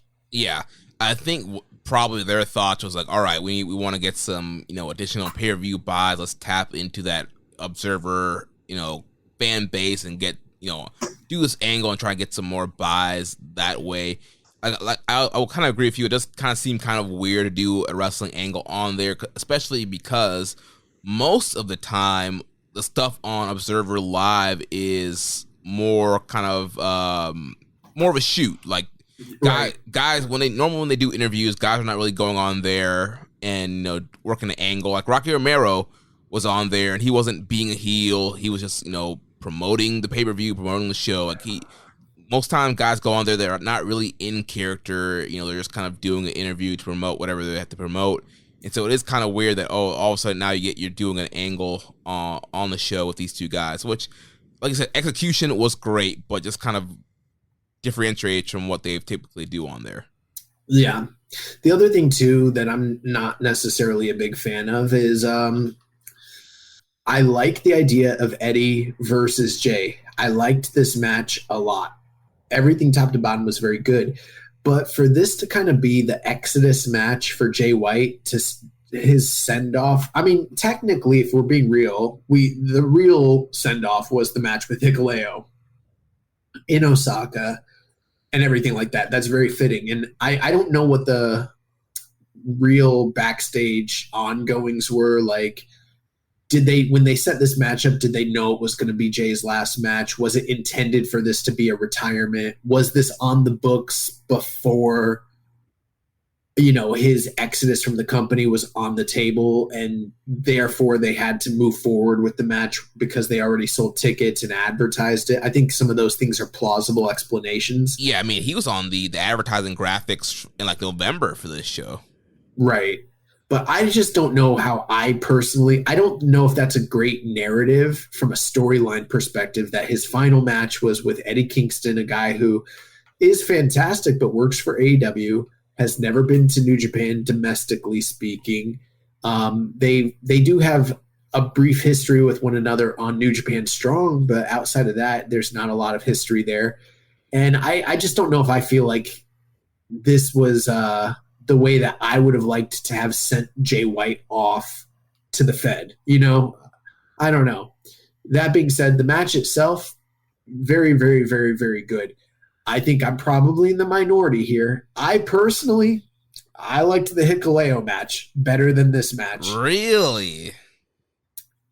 Well, yeah, Jeremy, I was on the show last week or whatever it was, and I told you that I was 4 to 4 1/4 on it. Everyone else seems to be a lot lower on it than me. I liked that match a lot better than this match, but I thought this match was very good too. Nice. Yeah, for me, I definitely like this match better than the Hikuleo match. I'm like 4 1/4 on this matchup here. That was laid out very well, very kind of a emotional matchup, and like you mentioned, all of Eddie Kingston's, Japanese knowledge comes into play in his matchups, and he's using a lot of the moves of the pillars and legends of Puro, and lots of great strike exchanges with him and Jay White exchanging the Kojima chops in the corner. A lot of they chopped the shit out of each other, both of these guys. Yeah, a lot of great suplexes. Jay was dropping Eddie on his head, those sleeper suplexes, and Eddie returned the favor with some suplexes of his own. So really just kind of great back and forth stuff there. And then the closing stretch of the match was just really, really great. Where you had, Kingston, he offers Jay White a fist bump, and then White spits on him. Then Kingston hits a second back fist. and then a third back fist. Then he hits the half and half suplex, a fourth back fist, and a Northern Lights driver. And then Jay White kicks out 2 of that, which was a great near fall there. And then Kingston picks up Jay, gives him a hug, and hits him with another Northern Lights driver to get the win and put an end to Jay White's career in New Japan. Yeah, all that was really great. I will say this, though, I guess if I'm just being a little critical, I didn't like Eddie Kingston's version of the Northern Lights bomb the same way that, like, right now, I think, like, Naito does that move better than probably anybody else that's out there for the most part. Yeah. And this one, I mean, these ones fell a lot more like a suplex, you know what I mean? The way he was landing him, but it was still very safe. It maybe just didn't look as impactful or as impressive as I am used to seeing it from Naito. But the closing sequence was really great. These guys went to war. Really great match. There was that moment where Jay White did hit him with the Blade Runner. Mm-hmm. Is that what it's called? Yeah, Blade Runner. But Eddie, kind of almost a little bit comically, like, used the full momentum of landing to just roll all the way out. Crowd pop for that. Crowd pop for it. I thought the way he did it was a little bit like too on the nose. Like it didn't, like, 'cause he was so far, he had to roll so many times to land out. Yeah. But the funny thing with it is, like, it is fitting in a way, because we've seen Jay White use those same sort of tactics in his matches where someone hits him with a big move and he dead bodies his weight or, rolls out of the ring and avoids whatever's coming to him. So it was kind of poetic in a way that he got a little bit of a taste of his own medicine against Eddie Kingston.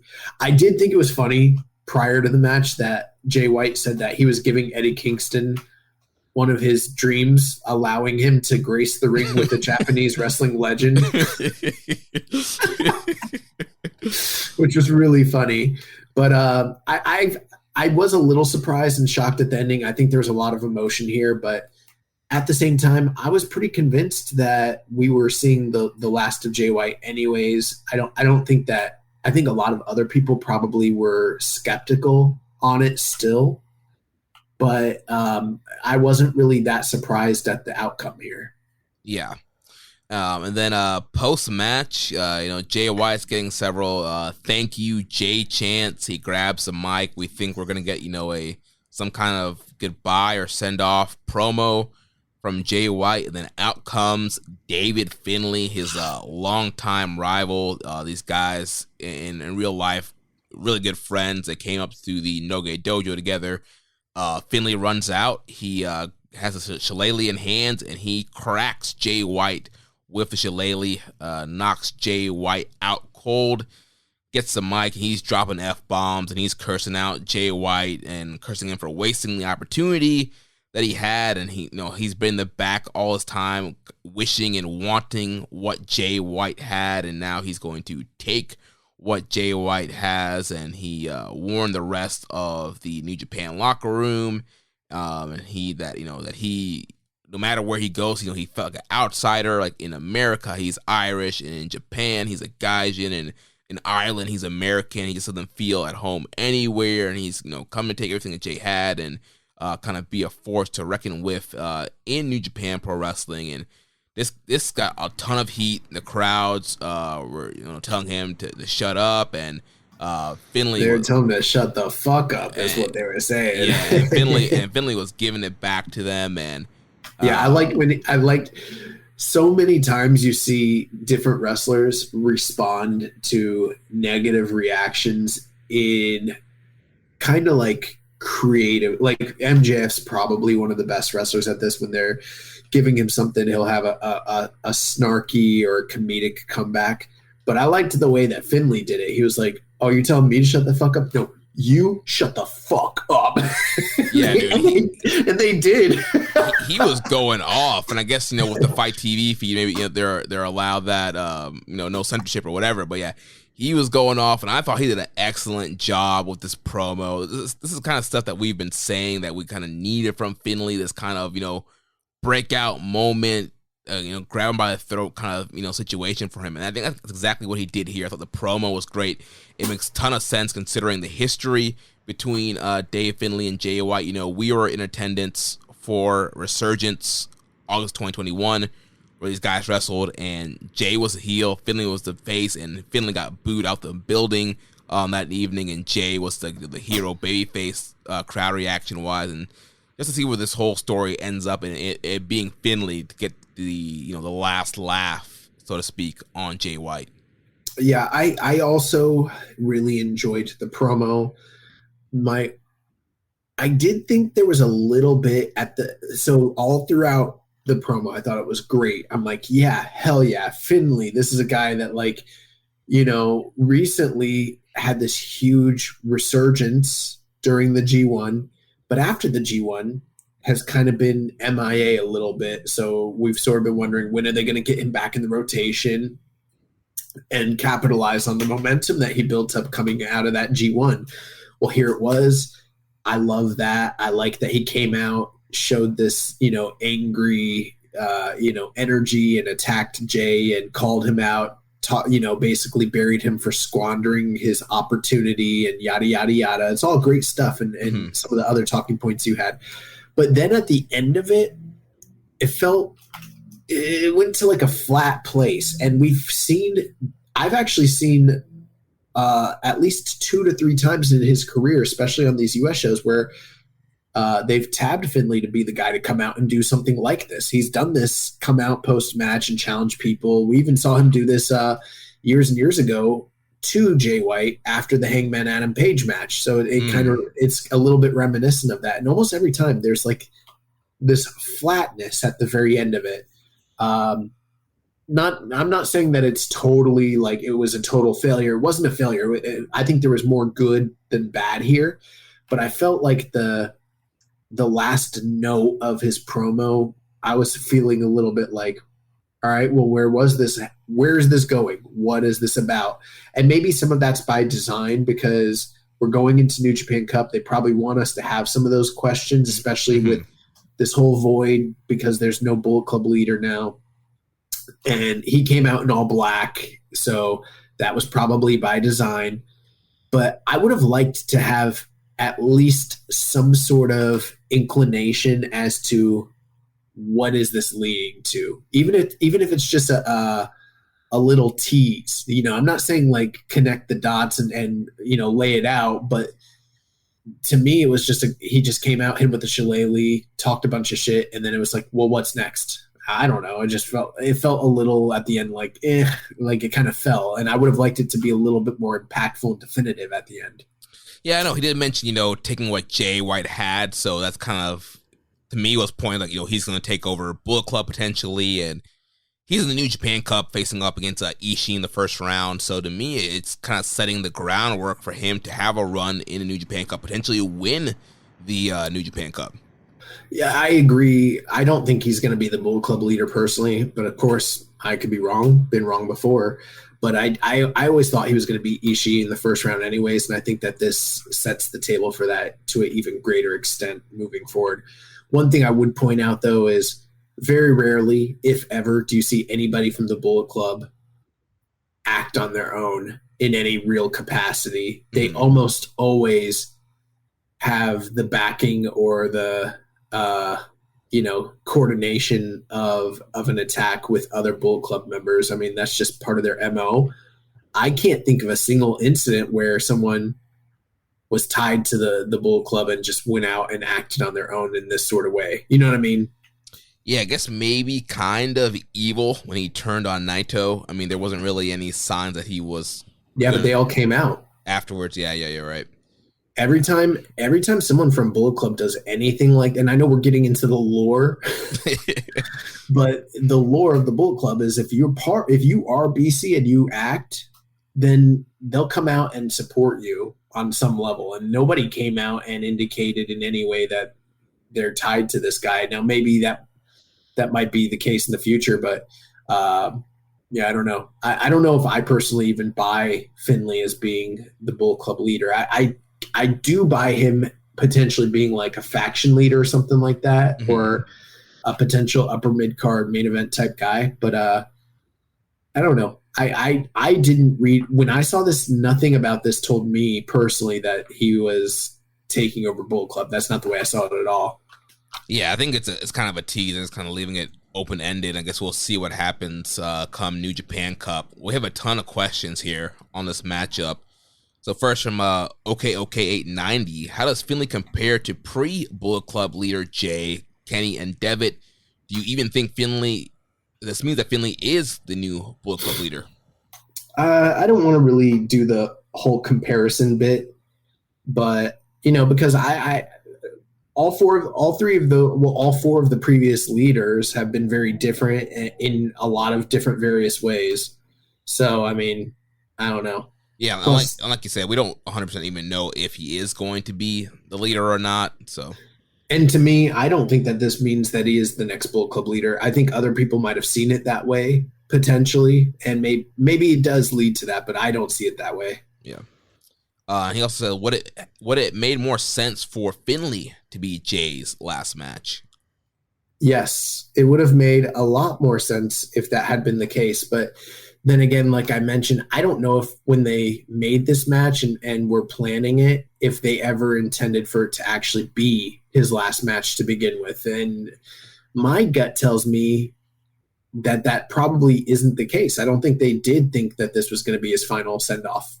Right, and they were supposed to have Jay versus Eddie on Strong, but Eddie had COVID and couldn't make the match. So correct. If that match had already happened, maybe this would have been Finlay versus Jay or some other matchup for Jay.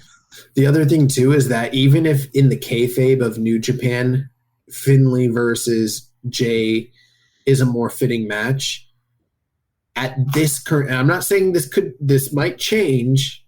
Don't get it twisted, but we've already done Jay versus Finlay in the States, and it was a pretty monumental flop. Yeah.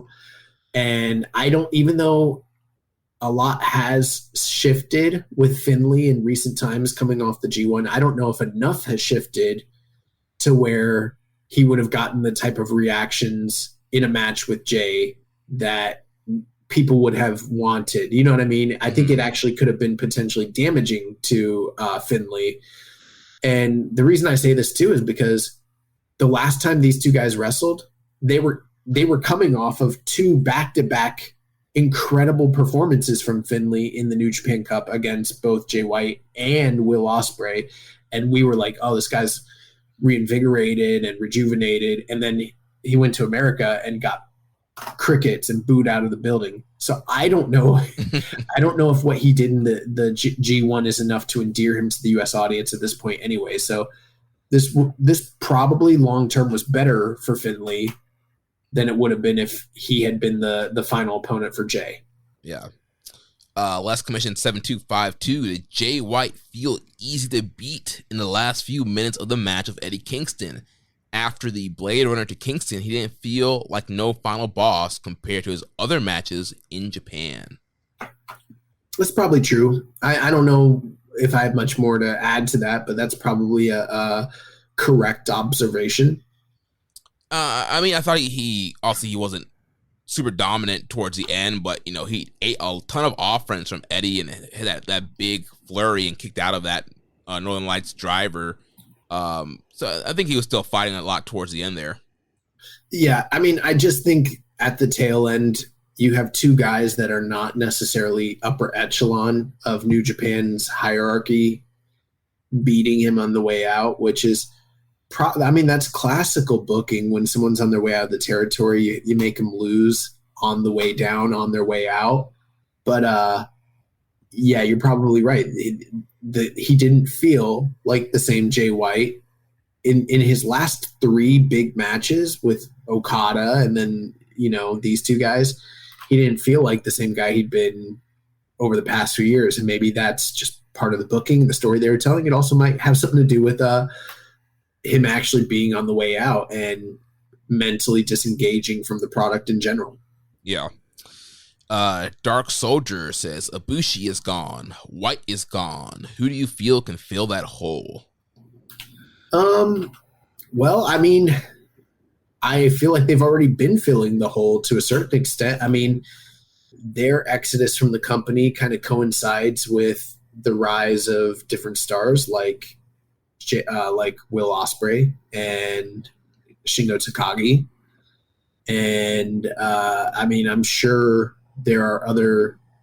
Right now, if we're just taking a look at the main event scene, like who's probably like the big four to big six? You got Ospreay, Okada, Naito, Shingo. That's four. Who else is like at the top of the card right now? I think that's pretty much it. Yeah. So, maybe there is something to that. Maybe there is like another 2 spots that could be filled. Is there anyone at the top of the card that I'm missing that I'm not thinking of? Unless you want to count Tanahashi, but he's kind of... Tanahashi feels like he's... we'll get to that. Yeah. But yeah, I think there's definitely room to elevate people. You don't have that traditional, top 6 guys with White and Ibushi being gone, but that leaves the door open for a Dave Finlay to get pushed, for a El Phantasmo to get pushed up the card. It opens the door for some of maybe the LA Dojo guys to get spots in Japan. Like we mentioned all time, New Japan has an excellent pipeline of talent between what's going on in America with the dojo and the academy, the Noge Dojo, the Fale Dojo, and the relationship over with Rev Pro. They have so many avenues to bring talent in, and they're going to easily fill those slots for the main event. Yeah, Okan, Zack Sabre Jr., just to name a few others that are kind of like in that upper, just kind of, knocking on the door type of situation. Plus, Shota Umino's just returned from excursion. Narita. They've got young talent on its way. So, I don't know if I would pick the 2 specific guys that I think could fill their shoes, because those are big shoes to fill. But it's not due to a lack of resources. There's a lot of talent on their way up in New Japan from their dojo systems. Yeah. Scott Rand asks, with the announcement of the loser leaves New Japan stipulation just days before the show and the post-match attack by Dave Finlay, does it feel like the plans were changed and maybe the final match was to be against Finlay on the next pay-per-view? I don't know. I think we're getting into fantasy booking territory, and I don't know if his contract was going to be up on the, before or after. I don't know. That's too speculative for me to touch upon, really. Yeah, it's hard. It came off. Angle came off very well, so it could have been the plan at a certain point. But yeah, without knowing the full details, it's kind of hard to kind of figure out what was and what is and what was all planned building up to Battle in the Valley. Next question from Downing24. Where does Bullet Club go from here? Continue with a new leader or slowly start to end the faction? I guess I'm fine with either. I think they're too long in the tooth personally, and I don't find them to be creatively interesting at this point. Although with a new leader, they could become relevant once again, but I don't think they have the cast of characters currently, even with a really compelling frontman. I don't think that they're that interesting. The only person in the group that I find to be really compelling and with a lot of upside is El Phantasmo. Yeah. Almost everybody else in the company just feels like Jags. Yeah, Chase Owens, Fale, House of Torture. Yeah. It's slim pickings for Bullet Club nowadays. Yeah, this is not the pseudo cool, interesting, kind of trendy throwback group, hearkening back to the days of NWO and NWO Japan and DX. Like, this is not that anymore. And, I don't want to be that guy, but like, this group was designed to be a gaijin foreign heel group, and it's mostly domestic talent. And there's nothing wrong with that, but they've never really tapped into what made Bullet Club cool in the first place, which was the fact that they were fucking cool. Like, that's why people bought the shirts, is because they were cool. Mm-hmm. They haven't been cool in like, when did the first Jericho cruise happen? Since fall 2018, right? Yeah, so it's been 5 years since this group was cool. All right. Like they're just not. They're lame, and that's the problem. Like they're lame, and I mean they there are some talented people there. Kent is there, you know, I guess Juice is part of the group. Phantasmo show, but like none of these guys feel like buddies that actually like travel together or have any real connection. They're not out there doing like any of the cool shit that they did when they don't have the Bucks, you know, they don't have the Elite, they don't have that heart and life and soul. And, you know, they don't feel different from any of the other they feel like just a generic heel group with a black and white t-shirt. Yeah. That's my biggest problem with them. Like this shit's not the same as it was, you know, back in the day. Now, individually, there's definitely like people like different individuals and stuff from the team, but as a group, as a whole, they just look like a bunch of jags. Yeah. Last question here on this matchup from Barry Walsh. Do you think COVID has tarnished Jay White's legacy in New Japan?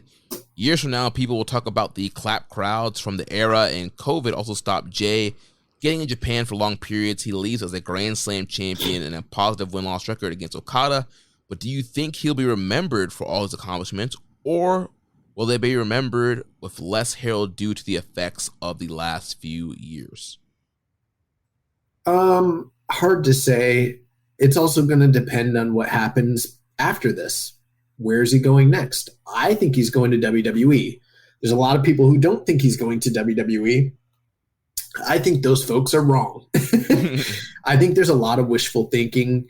But I think that if he goes to WWE and he has a fantastic run and really adds to his legacy in a major way, and keep in mind, he's still young. He has a lot of the things that company is looking for. Great physique, long black hair, long beard.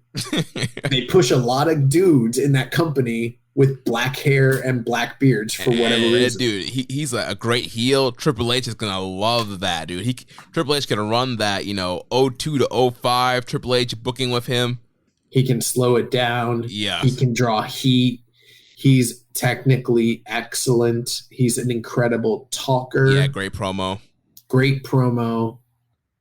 There's a lot there that they're going to like about the overall presentation. If there ever was a guy that was tailor-made from New Japan in the past few years that was tailor-made for WWE, it's the Switchblade Jay White.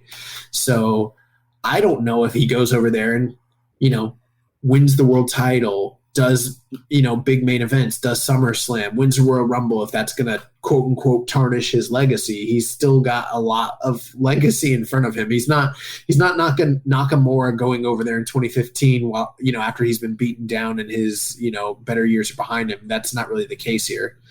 As far as his legacy in AEW or in New Japan goes, I don't think the pandemic tarnished his legacy. I think it's more just like his involvement with the company severely slowed down due to the pandemic, so there was less opportunity to see what could have been. But right, it's like the whole, you know, what if? Like if there was no COVID, like where would he have been? Like what more would he have accomplished if there was no COVID? Yeah, but I think the two things that he never did that we've always talked about on this show that were still kind of on the table for him. He never won the G1 or any major tournament. If you think about it, he never won a New Japan Cup, right? No. Yeah. So he never was like a tournament guy in the company's like mythos. And even though he held the title twice, he never really was the top guy. Right. He was a top guy, a top star, and a champion, but he never had a top guy run in the company at all. Ospreay has had a top guy run, even if it was, you know, with the asterisk during the pandemic, he was headlining and, running at the top of the show over Okada briefly. Kenny Omega had a top guy run. They never really gave a top guy run in that sense to Jay White. Yeah. It's kind of it's one of those situations where he's under Okada. Okada's the top guy, and you're going to draw more of Okada in the main events. Yeah.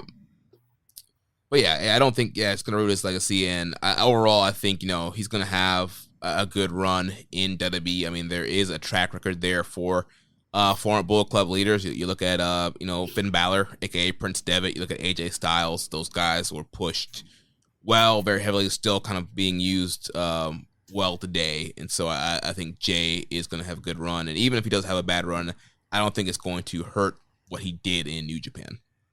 I agree. So then moving on, we had the Filthy Rules fight. So this was no ropes, no disqualification matchup here. Filthy Tom Lawler ends up defeating Homicide 16 minutes and 22 seconds. I liked this match a lot. I think for some folks, this was a little surprising because they thought because it was a Filthy Rules fight and there were no ropes that they were going to get. And I think I also expected a quasi shoot style wrestling match, something closer in proximity to Bloodsport. But this was anything but that. This was basically a no ropes street fight with, weapons all laid out around the ring.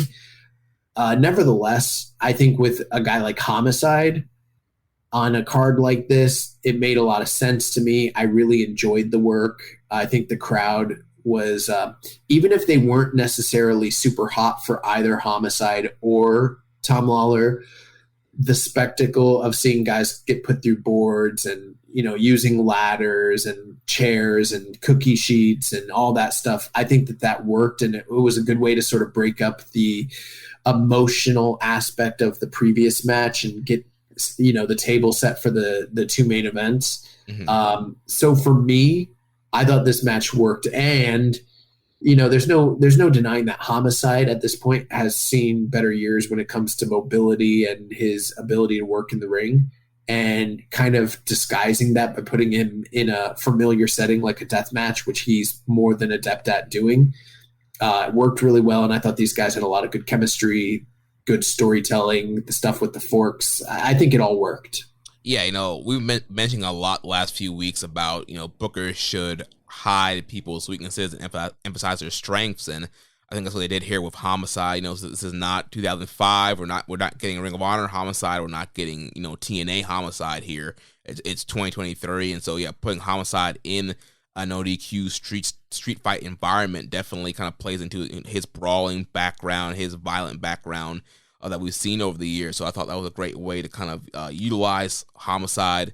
And plus, in the U.S., Western fans love plunder. They love weapons, spots being used in the match. And so, yeah, I really enjoy this match. I've seen a lot of kind of negative reviews and feedback on this matchup from certain reviewers and pundits, but I really enjoyed the matchup. I thought they did a lot of wild and crazy stuff. I mean, Homicide straight up throwing a chair right in Tom's face. Yeah, that could have gone wrong. Yeah, I mean, you had Tom doing the big headbutt off the ladder to Homicide, spot where Homicide T-boned Lawler through a door. I think it was on the outside. Lawler had Homicide in submission, and he got the fork and was jabbing Tom's foot with the fork. So there was a lot of really cool and awesome, dangerous spots with all kind of weapons in this matchup. Yeah. And again, I did see some people that were a little low on it. I think the one misstep here is potentially presenting this as though people were expecting that they were going to get like a blood sport style match, and people having that expectation going into it might have disappointed some folks. You know what I mean? Yeah. They probably should have leaned into the idea that this was going to be a plunder fest, and then there wouldn't have been as much blowback.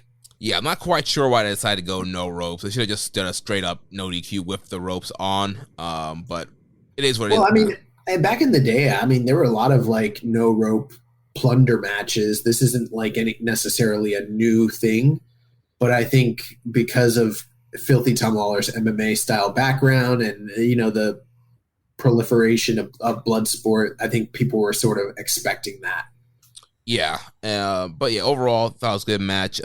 Filthy Tom, he hits the NKOTB, followed by a rare naked choke to get the win here. And also, I thought they did a great job educating the fans with the video package before the match that highlighted how this whole rivalry started and all the multiple matches that we've seen on Strong for the last several months.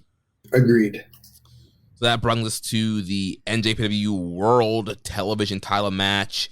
The front man of TMDK, Zack Sabre Jr., he defeats the Wild Rhino, Clark Connors, 14 minutes and 6 seconds.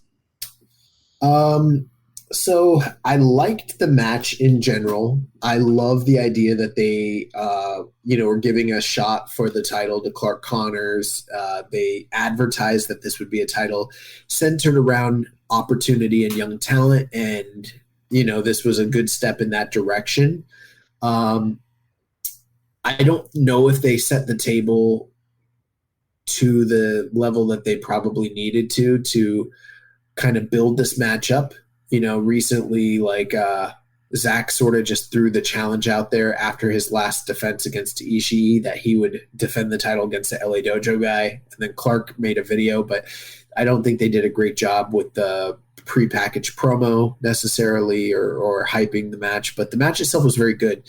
One thing I didn't like, they're flirting with that 15-minute time limit once again. And, with this type of gimmick, I guess you can do that, but I feel like if you continually edge to the time limit every single time, then you're going to build in these expectations for folks that's like, all right, well, it's a Zach match. We're going to go 14 plus and get really close to a 15-minute match.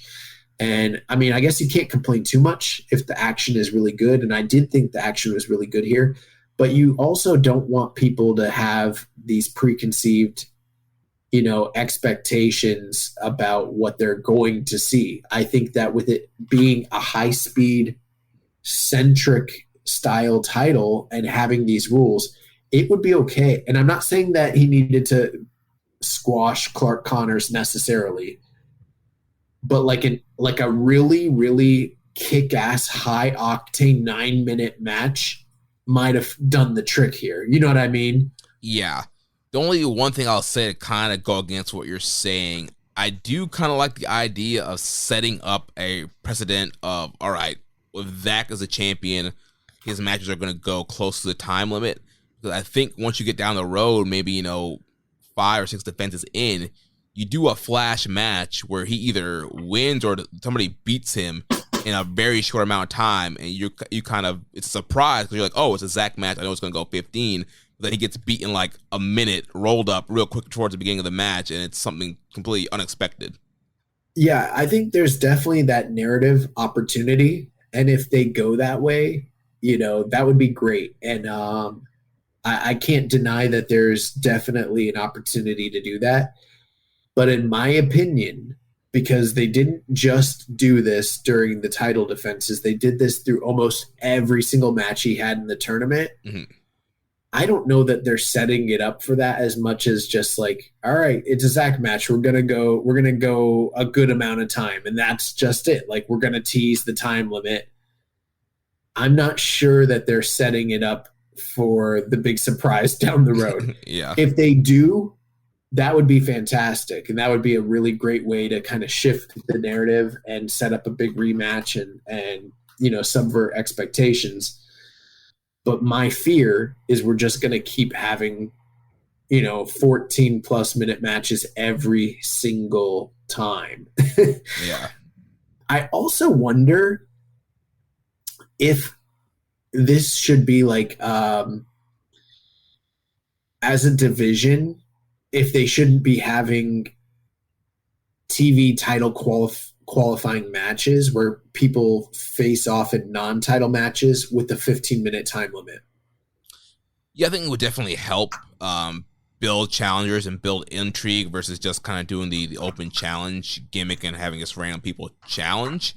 So I think that would be cool, especially to kind of get people used to the format. This is something new that they're doing. I did wonder with Clark, came out and I was really confused about his gear as well. And I don't want to nitpick, but you know what I mean? Like he came out and he had like this tasseled up, I thought it was Bandito for a second. Yeah, I thought it was Bandito. He came out with a tasseled up cowboy hat and all this weird stuff. And a lot of his gear has shifted a lot every time we see him. And which is good. He's working on his character and he's working on his presentation. But the reason I mention this is because I think that we are getting to a point where we need to start having a conversation about the presentation and utilization of the New Japan LA Dojo talent. Mm-hmm. They've got, at this point, 5 graduates that are all now, quote unquote, fully graduated. And they're all still in this weird nebulous US space kind of just existing. And one of them, Carl Fredericks, is now working NXT Level Up and just completely gone. Yeah. So, I'm sorry, there were 6. So now we've got DKC and Kevin Knight. And then you've got Gabe Kidd and Clark Connors and Alex Coughlin. None of them are working regular Japanese tours. None of them are really fixtures in the overall hierarchy of the company. They're kind of just US guys that get thrown in from here and there. And, they work indie dates and they'll work with their partners like, Rev Pro and stuff. But these guys have been with this company for 5 years now, almost in some cases. They've been with the company a very long time. And I'm wondering, when are we going to start pulling the trigger from them? When are we going to get them involved with these tours? When are we going to give them real characters? When are we going to align them with real groups and make them part of the company? You invested all this time and energy into them. And sure, you give them a Clark Connors a title shot against ZSJ on a big show like this. That's a great spot. And he did fantastic. The match was very entertaining. But what's next?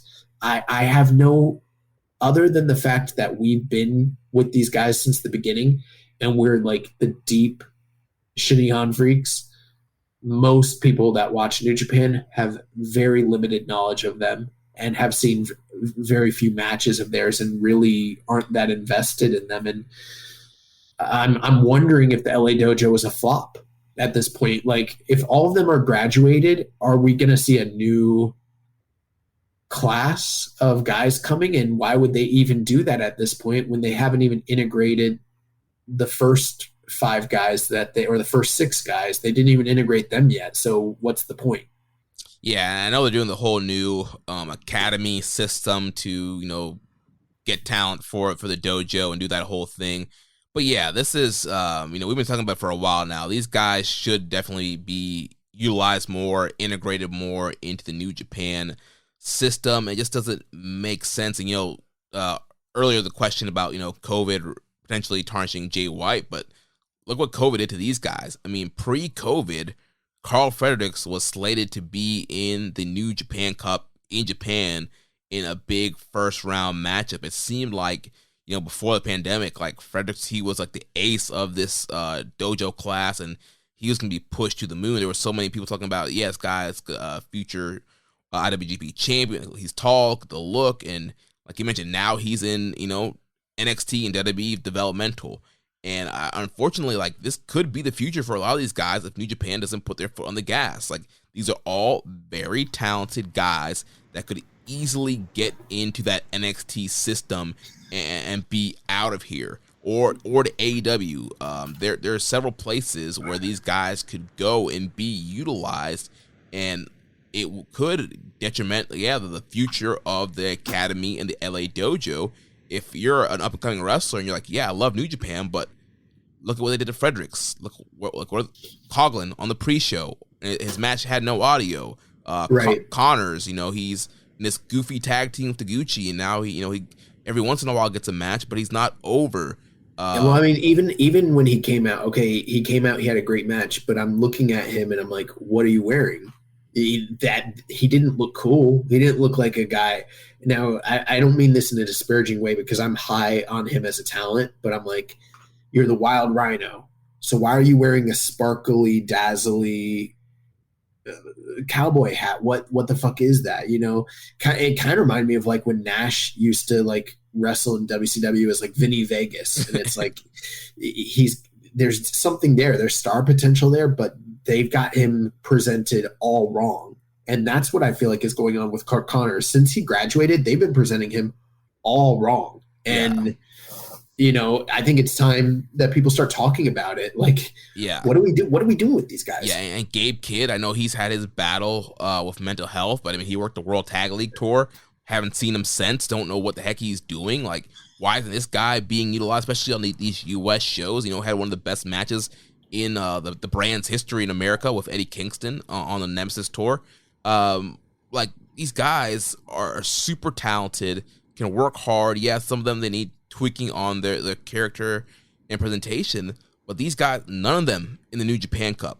Why is that? Like, well, here's the thing, Jeremy. I think part of the issue is like a lot of the Gaijin talent that comes to New Japan, they're not developed in New Japan. They're developed elsewhere where they come up with a gimmick, they come up with a character, they come up with a hook of some sort, and then they're kind of presented as a mostly fully formed product, to New Japan. Or if they are a dojo guy, which in recent years we've had a few of those, Carl Anderson and Prince Devitt and, Jay White and so on and so forth. And these types of guys might go away and have an excursion and then come back in the traditional sense with a character. And there's some thought put into it.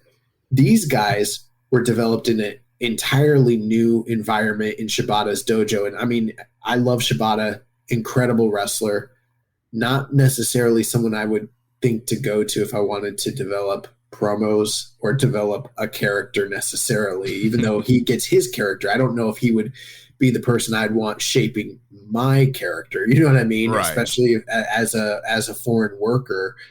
And I think that might be a shortcoming potentially of the LA dojo. I don't want to put the blame on him specifically like Shibata, but one has to wonder, you've got 6 guys that have come out of there, and we're all kind of like a little bit questioning what their characters are, what their motivations are, everything like that. And none of them had excursions after the fact. Like, they all just were in the LA dojo and working out of the LA dojo, and now they're just graduated and they're not wearing black trunks, but that's about it.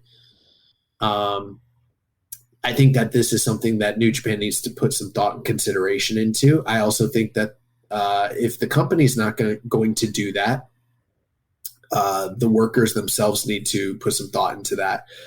Now, I'm sure they are. I don't want to say that they haven't put forth the effort. I'm sure that they have, and they're working on it, but they need some help, man. They need help with presenting them like stars, because they have all the tools. They're right there in front of us. We can see these guys can really fucking go, but they need something to connect them to the audience and to, turn them into characters. And I don't mean characters in the WWE sense, but we have to know who these guys are and connect with them on some level. Yeah, you know who they are right now? They are all Hanare pre-United Empire. In a sense, yeah, that's true. Yeah, he didn't get an excursion due to the injury. He came back. He just kind of graduated, got the kind of, Native American type, warrior, Samoan Tongan warrior kind of gimmick. And he was in the same spot. He was an opener just losing, even though he graduated and had somewhat of a gimmick. And it honestly wasn't until like the United Empire switch where he started to get a little bit more of a push. Yeah. I think that's a good comparison. So yeah, overall this was a good match. Zach gets the win with an armbar. Had a lot of questions here. Okay, 890 says, do you think Zach on collision course with Shibata, considering his opponent so far. Yeah, I mean, I think that could be a possibility. But I mean, so after the match was over, as he was walking back up the rampway, they had Kevin Knight standing at the top, and I guess that implies that he's going to be the next challenger. Although I also didn't love that presentation. I think that that's something they should have worked out a little bit, because like Kevin Knight was doing this like aw shucks thing, like with his hands, like, come on, like you want to fight me or not? Like, maybe, like, thinking about it. Like, it didn't come off as like a tough guy putting out, a challenge. Like, I would have liked him to go nose to nose with him. Right. Yeah. Well, I think it should have been done in the ring. I think, like most. Even if it wasn't done in the ring, it just needed to come off a little more emphatic. Like, I was like, what are you asking for a title shot? Or are you being like, come on, bro, you like, think about it. Yeah, I'm right here. Like, it just didn't look right. Like, it looked wrong. Yeah. So, but yeah, I mean, if that's going to be his second title challenger and it's an LA Dojo guy, then maybe hypothetically they might be building to those two. They have history. I hadn't thought of it, but that there's potential there. At the same time, the company's had hesitancy to use Shibata. Mm-hmm. And if this is supposed to be a youth title, he doesn't really fit in with that youth motif. But, we've said it before on the show, this company changes what they want titles to be on a whim all the time. So, that I guess that's not the biggest issue in the world. If they did decide they wanted to have Shibata return, though, and work in a more, consistent manner, putting the 15-minute TV title on him might not be a bad decision for everybody involved. Yeah. I don't know. I'm seeing right now, I think New Japan's they just don't want to use him, just kind of based on the whole health concern kind of thing. And so I don't think that we're getting another Zack Shibata match. If we do, cool, but I think we're going to see hopefully one of these LA Dojo guys or a Young Lion potentially beat Zack to get the belt. Well, there's always the chance that Ren Narita comes back around as a challenger again, too. Yeah. MJSPR asks, what are your thoughts of ZSJ running through newly graduated Lions at the first round of the TV title? Will number one Sweet Boy Vegeta be the one to dethrone him? What are our thoughts on him running through newly graduated Lions? I don't know. I mean, is that what they're doing? So, I mean, he beat Narita. He just beat Connors. It seems like Knight is next.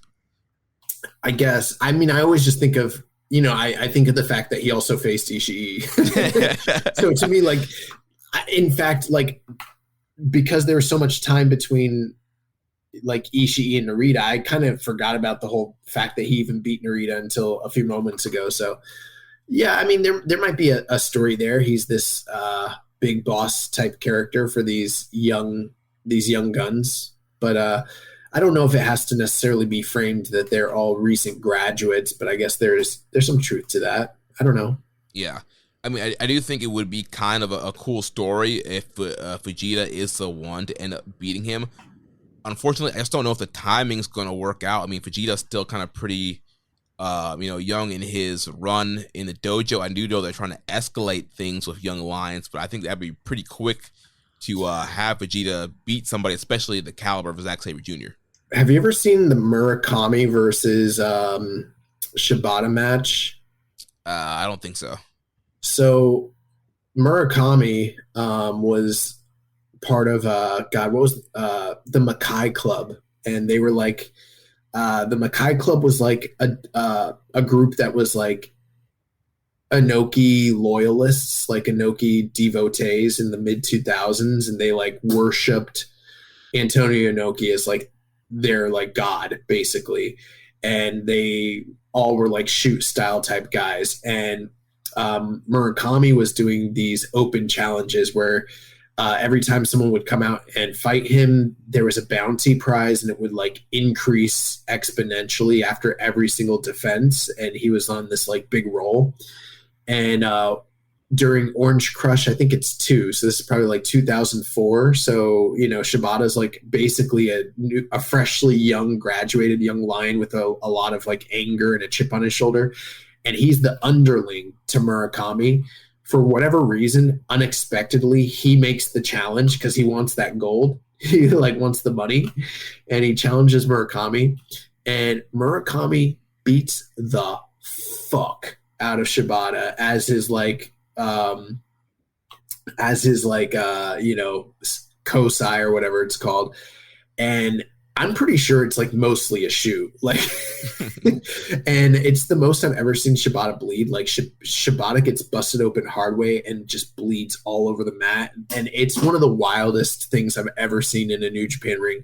It's a hard match to find, but if you can find it, maybe we'll look for it. But yeah, Murakami beats the fuck out of Shibata. And I could just imagine like if Fujita ever tried to step out of line and like, go after Zach, like, maybe it wouldn't be quite as visceral, but Zach would tie the fuck out of like Fujita and just like break a limb or something, Yeah.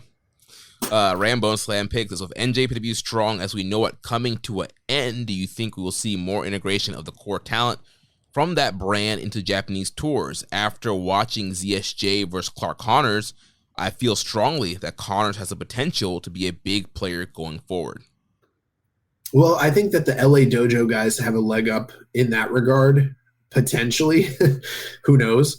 I think some of the key talents that have gotten over, like most of the guys involved with Team Filthy, at least West Coast Wrecking Crew and Tom Lawler himself specifically, maybe Kratos, seem to be people that they might want to bring over. But there's a lot of talent that were mainstays a part of Strong that I'm not fully convinced are going to be tied to the domestic product. There's a lot of names. I mean, we could go down the laundry list. I don't think we have the time for that, but I'm not convinced that a lot of those guys are going to continue to work with the company. Yeah, especially with this new format of only doing these every so often pay-per-views. They're not doing weekly TV anymore. So yeah, there's not probably a room for a Adrian Quest or a Barrett Brown type of guy. Mysterioso. Yeah, Cody Chun. Like a lot of those guys that we've been seeing on Strong a lot, they're probably not going to be seen much. If they are, they'll probably be in opening matches on these US pay-per-views, but it's going to be hard to get them pushed and especially get them over to Japan. I mean, they won't even bring their own LA Dojo students over all the time, so it's going to be hard to get some of these other Strong guys over. But I do agree, Clark Connors does have potential to be a big player, as does Alex Coughlin, as does Gabriel Kidd, Kevin Knight, DKC. They got to utilize these guys. So moving on to the main event number 1. We had the IWGP Women's Title match. Mercedes Monè defeats the Pirate Princess Kairi 26 minutes 47 seconds to become the new IWGP Women's Champion.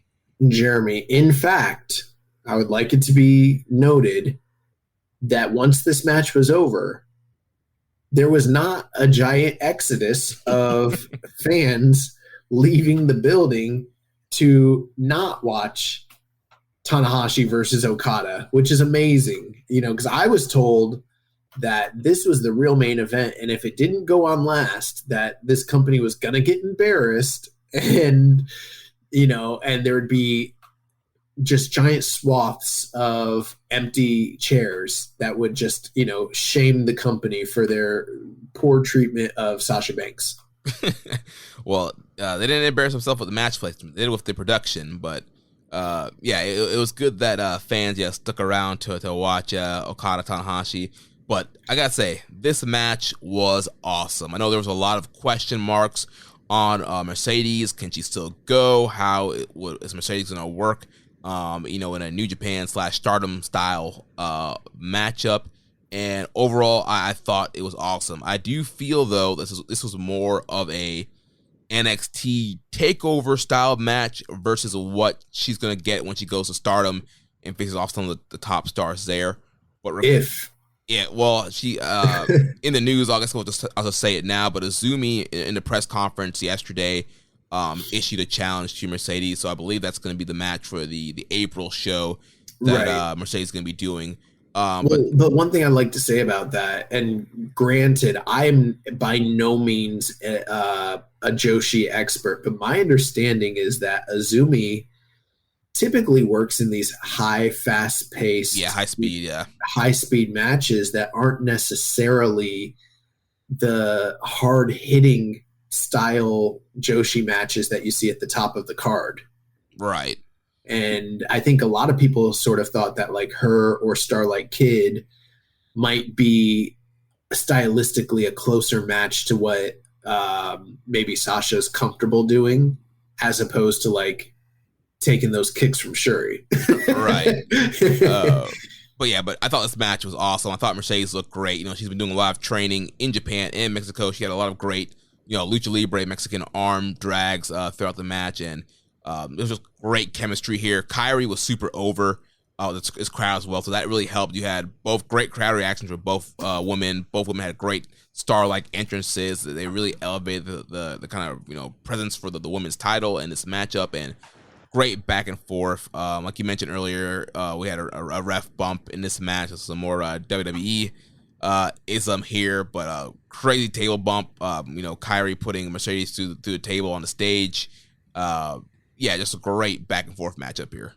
Yeah, I really enjoyed the match.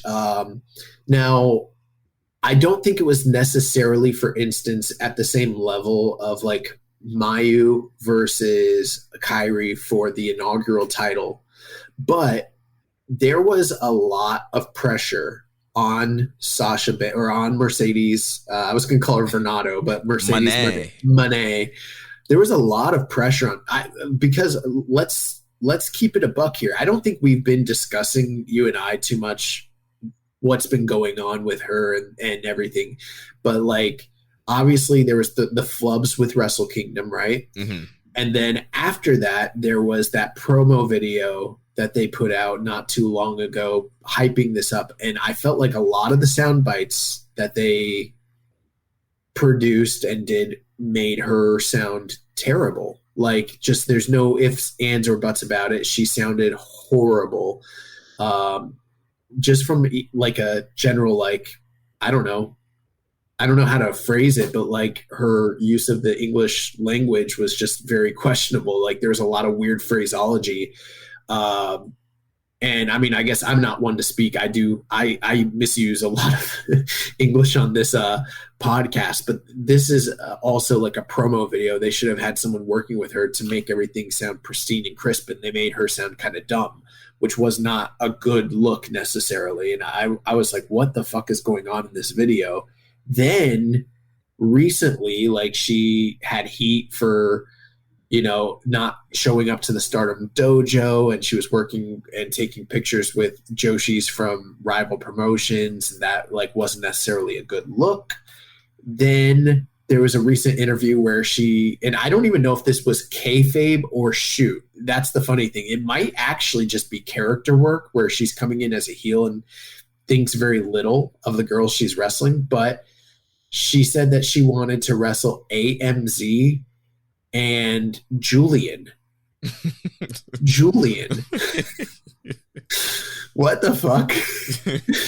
And then obviously there's the fact that she walked out of WWE, and there's all of the discourse surrounding that. There's just a lot that was leading up to this match, and the pressure was on to a major extent, because I think that there was a lot of shortcomings and flubs in the interim between her leaving WWE and then this match actually taking place. And I think the pressure was immense, and they didn't necessarily need to have a match of the year caliber match, but they needed to have a classic great match. And I think they succeeded in that. I think they went out there and they told a great story, and they worked.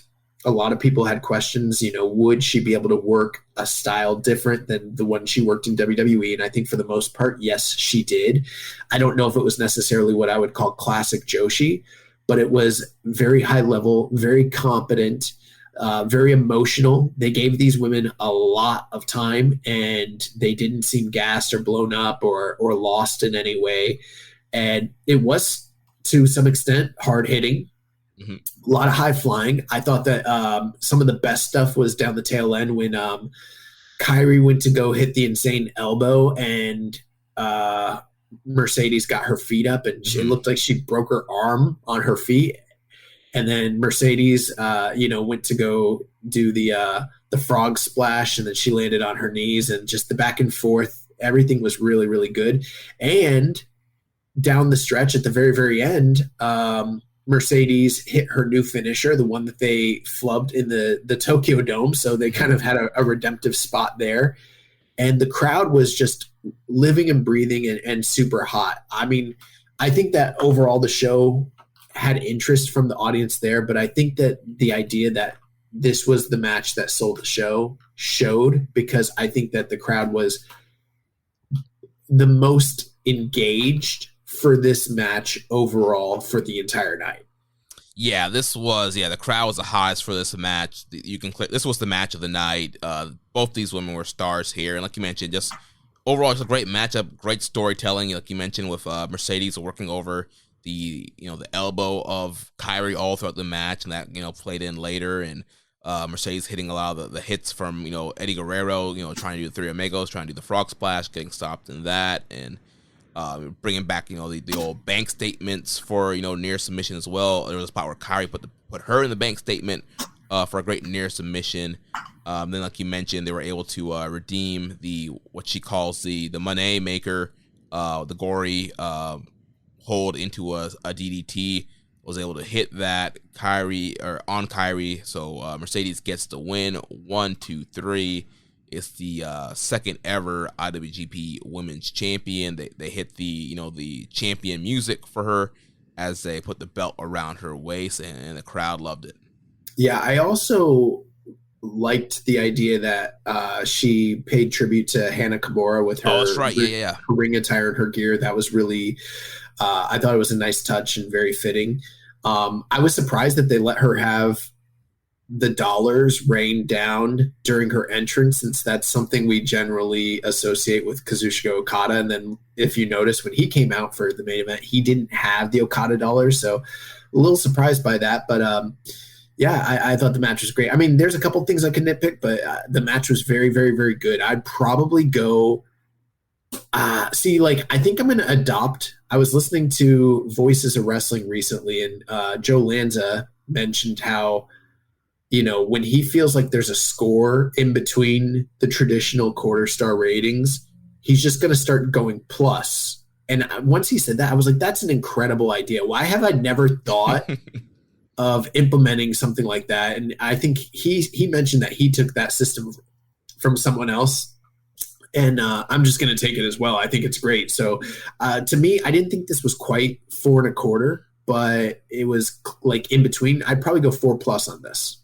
Okay, I'm going 4.5 on it. I enjoyed it a lot. Thought it was the match of the night, and definitely it's a great matchup between these two women.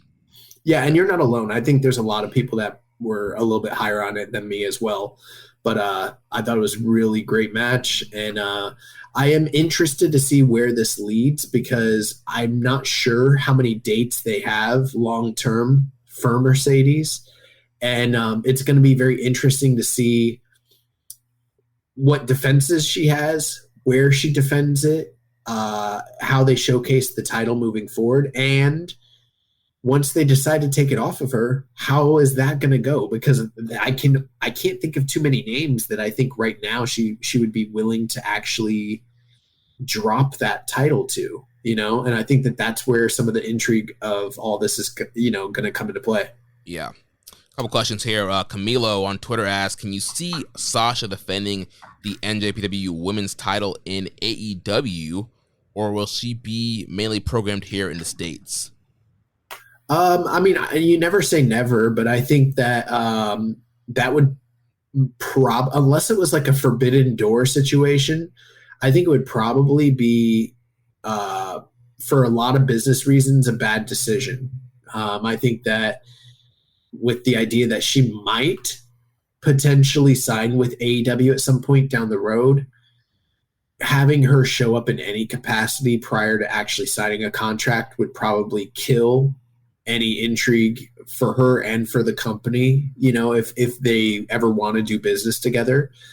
And it also, if she wants to go back to WWE, it might not be a good look for her to, show up on the company. Plus, if I'm AEW and I don't have a long-term contract on her, why would I give her my platform just so that she could turn around and potentially go back to WWE, which I think is still very much on the table, Right, and we talked about earlier with AEW not promoting New Japan stuff, so I really don't see that much of a benefit right now to shoehorn in a IWGP women's match on, a 10-minute match on Dynamite.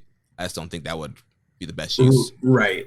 But if they decide to do like a Forbidden Door situation, that might make a little bit more sense, and there might be an opportunity to do business that way. Barry Walsh, long question here, says, after seeing some folks order Battle in the Valley just for Sasha and skip all other matches in one website suggesting she should win the belt off Okada, a lot of people are talking about how great Sasha was and throwing all the plaudits, but you need a dance partner, and Kairi was excellent, but all the Sasha fandom is overshadowing the other Joshi and not highlighting them. It's a case of wait and see, or when she goes, will all the new fans who come with her go with her? Also, who skips matches of Okada and Tanahashi? Nobody wants a journey anymore, just the damn ending. I don't know. I think I'm pretty isolated in a lot of respects from that type of fandom and coverage. We're a New Japan podcast, so I don't really personally deal a lot with these generalized type of mainstream. I'm trying to use the right words, like I don't deal with dumb. You know what I mean? Like we don't interact with dumb people, bro. So I don't even see this shit. Like, it's not on our timeline. I don't know who the fuck these people even would be. Most of the stuff I've seen from people that I respect and like have been positive. And, make no mistakes about it. We have always liked and been fans of Sasha, both me and Jeremy and most of the members of Social Suplex Podcast Network. So I wasn't surprised. It's not like she went out there and had a match and I didn't think she was capable of it. In my opinion, in modern times, I think Sasha Banks is the greatest in-ring talent that North America's ever produced for women's wrestling.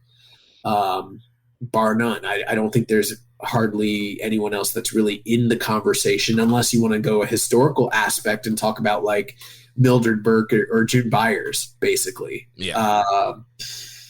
Which that's a whole different that's like comparing Luthez to Will Ospreay or Kenny Omega. Yeah. No, it really is. Like, that's what we're talking. It's a totally different thing, but that's what that's where you start heading when you get into that type of territory. If someone bought the pay-per-view and they just wanted to watch her and that's all they got out of it, sure. I that's for them, whatever. Guess what? New Japan got their money. And if they paid for the show and they just watched the one match and they didn't want to watch anything else, then maybe this product's not for them, and it's not for everybody, and that's fine. Do I think there will be some people that watch her that cross over in their fandom?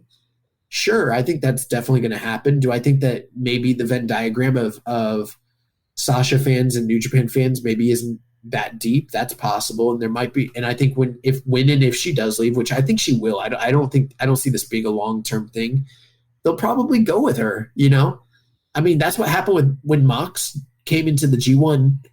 A lot of people were tuning into New Japan for it, and then when he went to AEW, most of those people went to AEW or stopped watching. So, you can't keep everybody, but I do think it would be pretty stupid to watch a show this good and pay for it and not watch it. And I think any idea that she should beat Okada is not good faith and just literally people that are fucking idiots. So. Yeah, I don't think she's overshadowing the other Joshi, because she really hasn't had much interactions with the Joshi besides Kairi. And New Japan doesn't really have a full quote unquote women's division yet, so I don't think she's overshadowing those women whatsoever. And New Japan, Stardom, very different fan bases, and it's gonna be interesting to see once she finally does step in Stardom how they even react to her and how that integration even takes place. I will say this: so far at this point, the entire Sasha experiment has done nothing for Stardom. Right. It's been all New Japan.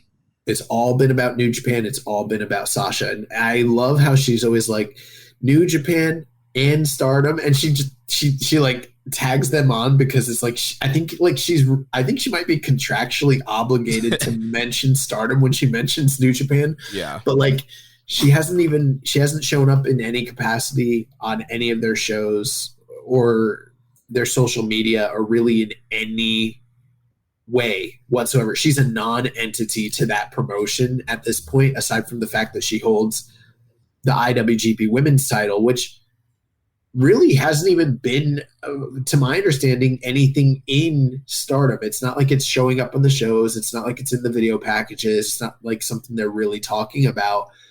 It really is just kind of a New Japan title for right now. And I'm sure that's going to change with Azumi, being the next challenger, which I'll be looking forward to that match. But I think it is high time for Stardom to get something out of this deal, because so far all they've really gotten is Tam Nakano getting hoed.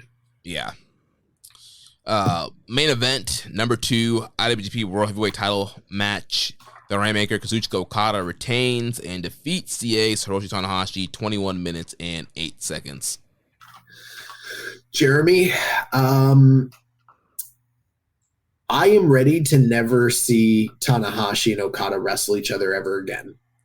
Yeah, I'm right there with you. I know we talked about last week, it's usually a walking 4.5-star match. Usually, they play the hits and stuff like that. But that was not quite the case here. Overall, I think it was still a very good match, a very good main event. But when you compare this match to the library of Tanahashi Okada matches, it was definitely the lowest match that they've had in their resume, in their history. The match that we saw in Dallas in 2019, that was like a 4.5-star range match, and was, I thought a kind of a great way to kind of end their series, but kind of running it back here. To me, I went 4 stars flat on this match, but it just was not quite the same as even that Dallas match or any of their other encounters in Japan. It was really missing that, that unique kind of closing sequence that they normally have, where they're reversing each other's finishers, and it just did not have like quite the energy and kind of layout as a typical Tanahashi and Okada match normally has. And that's also because Tanahashi, he's broken down and is not, the full ace that he used to be. Yeah, this kind of reminded me of when Mizawa and Kawada had like their final match in Noah in like 2005, and it was so far beneath the level of matches that they'd had in their prime. And I think there might have been a Kobashi Mizawa match. Like, I think their final match may potentially have also been like that, if I recall. And that's just where I think we're at. Like, I felt sad watching this, to be honest. And that's not to say I'm actually lower on this than you are, Jeremy. I think this was, to me, closer to like 3.5, 3.25, something like that. Or I'm sorry, 3 3/4. So it was a good match. But for something that was this, I mean, to me, the defining rivalry that kind of heralded the spark and the boom period for New Japan. I was hoping that we, like we said, got them playing the hits, and I think we got a measure of that, but this was a lot slower and a lot lower in just quality and caliber to what I'm used to seeing from both of these guys. Also, I mean, I got to go back to the crowd. I mean, I felt like the crowd fucking sucked during this match. And I remember us watching the same matchup a couple years ago in Dallas live, and the audience was on their feet, losing their mind, and they hadn't even touched, and it was like minutes of people just like freaking out. And when these two guys got together, there was a very mild "holy shit" chant, and I also felt like, I don't know if you should be chanting "holy shit" at Tanahashi and Okada. Like, I get it. The "holy shit" thing is like when you're seeing something that you can't believe it's happening, and it's a very like indie-rific chant. But I kind of hold Okada Tanahashi in this like reverenced like awe, where like I don't want to be like "holy shit," but it didn't matter because that was the full extent of the pre-match fervor. It was very mild, and it was just a very small spattering, and then that was it. And I was really expecting the classic, "Oh my God, I can't believe we're seeing this," and everyone's on their feet and stomping and going crazy, and that just didn't happen, and that threw me off. And I was like, okay, this whole thing, like, these people really did come to see just Sasha. Well, I mean, to their defense, it was a long show. It started 45 minutes late. No, bro, no. I don't care how late it's fucking Okada, it's fucking Tanahashi in America. This is the last time it's ever going to happen. You're one of 7,000 or 8,000 people that ever saw it live. You should feel blessed and privileged, and they were ungrateful. I don't care. But the match was good, and that's about the most I could say for it. I mean, if you've seen Tanahashi and Okada, this was that, but a much lower and diminished version of that. A lot slower. Yeah, towards the end, Okada goes for the Rainmaker. Tanahashi countered to a small package for a good near fall. Then Okada got up, hit the Enziguri, Cobra followed by the Rainmaker to get the win. After the match, Okada, he thanked the crowd for his support, and he said that him and Tanahashi should reform their dream tag team and challenge for the IWGP tag team titles. And then the crowd popped for that. And then Mercedes Monè came out and thanked the crowd and said that her and Okada had a lot in common, that she likes Monè, he likes to make it rain, they should team up. And so Okada seemed to like that idea. They held their belts up together, clinked the belts, and celebrated to end the night. Well, there was, that talk back during the historic crossover show that maybe potentially the companies would consider doing an intergender tag team title, potentially, Yeah. I don't know if I'm necessarily in favor of doing a title, but I could see them doing like an annual tournament between the two companies. That might be cool and maybe involve Sasha and Okada. I mean, I'm just kind of spitballing here, but it does seem to be that they might want to do at least a match with them teamed up against somebody. Yeah, definitely. Some questions here. VE30 says, do you think Tanahashi will be at the ROH pay-per-view as he had no schedule on the New Japan Cup? Yeah, I mean, that's a possibility. I hadn't thought of that. I didn't even know. Is there an ROH pay-per-view? The Super Card of Honor WrestleMania weekend. Oh, that's a long time away, though. Yeah, it's like a... Oh, but he's saying because he's not like in the New Japan Cup. Right. He's kind of freed up. Yeah, possibly. Who knows? Yeah, I mean, could happen. Okay, 890 says, thoughts on the Tanahashi Okada team? Should they win the belts right now, or should Bishamon get a long-established run? At this point, they got a title defense. That's a long-established run in this company. and Bishamon has nothing to worry about. The Mega Aces are like one of the worst tag teams ever. Anytime Okada and Tanahashi team, they usually losing. I saw something online where like Robbie Eagles and J-Cast were like snipping back and forth about Leo Rush and something about this title match. I don't know. I didn't spend enough time doing my research, but I think that they were like implying like, did Okada even realize that when he wanted to go after the tag team titles that it's his stablemates that hold those belts, Right, yeah. I don't know. But I did think that once I saw that pointed out, I was like, wait a second. And then, but I also didn't really take that seriously. And now we'll get to it, but it looks like they are actually getting a title shot. Yeah, they are. Yeah, the anniversary show. Bishamon. So it's like, okay, cool, I guess. I don't know. it's whatever. Yeah, I doubt they're winning. They're probably not going to win. Yeah. Les Commission 7252, would you guys say that Mercedes stands will be very much happy that her match was better than the main event between two of the best New Japan today and future legends? Maybe, but I don't know if those fans were even tuned in enough to watch the match, or, I have no clue. I don't know much about Sasha's fans except for when they were freaking out online. Everything they were saying seemed super unreasonable. Yeah, I mean, I'm sure they're all happy for her. She had a great performance. They should be happy, but those kind of fans, if they're comparing to that, I just can't imagine going hard for any wrestler like this. And I mean, there's definitely some people I love in this company and in general, but you see me doing this shit for Tanahashi, I would never, bro. Yeah. Dark Soldier says, was it wise to put Okada versus Tanahashi in only 1 week's notice? I feel like that's a match that deserves more build given its history. No, I don't. I disagree. I think it doesn't matter at this point. Personally, I mean, I think that it was utilized in a perfectly acceptable way at this point in 2023.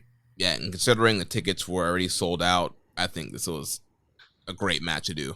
The only reason I would disagree is if your argument was they didn't capitalize on their ability to sell more pay-per-views by building it up larger. But we already kind of know in most cases that pay-per-view buys are a last-minute thing anyways. Mm-hmm.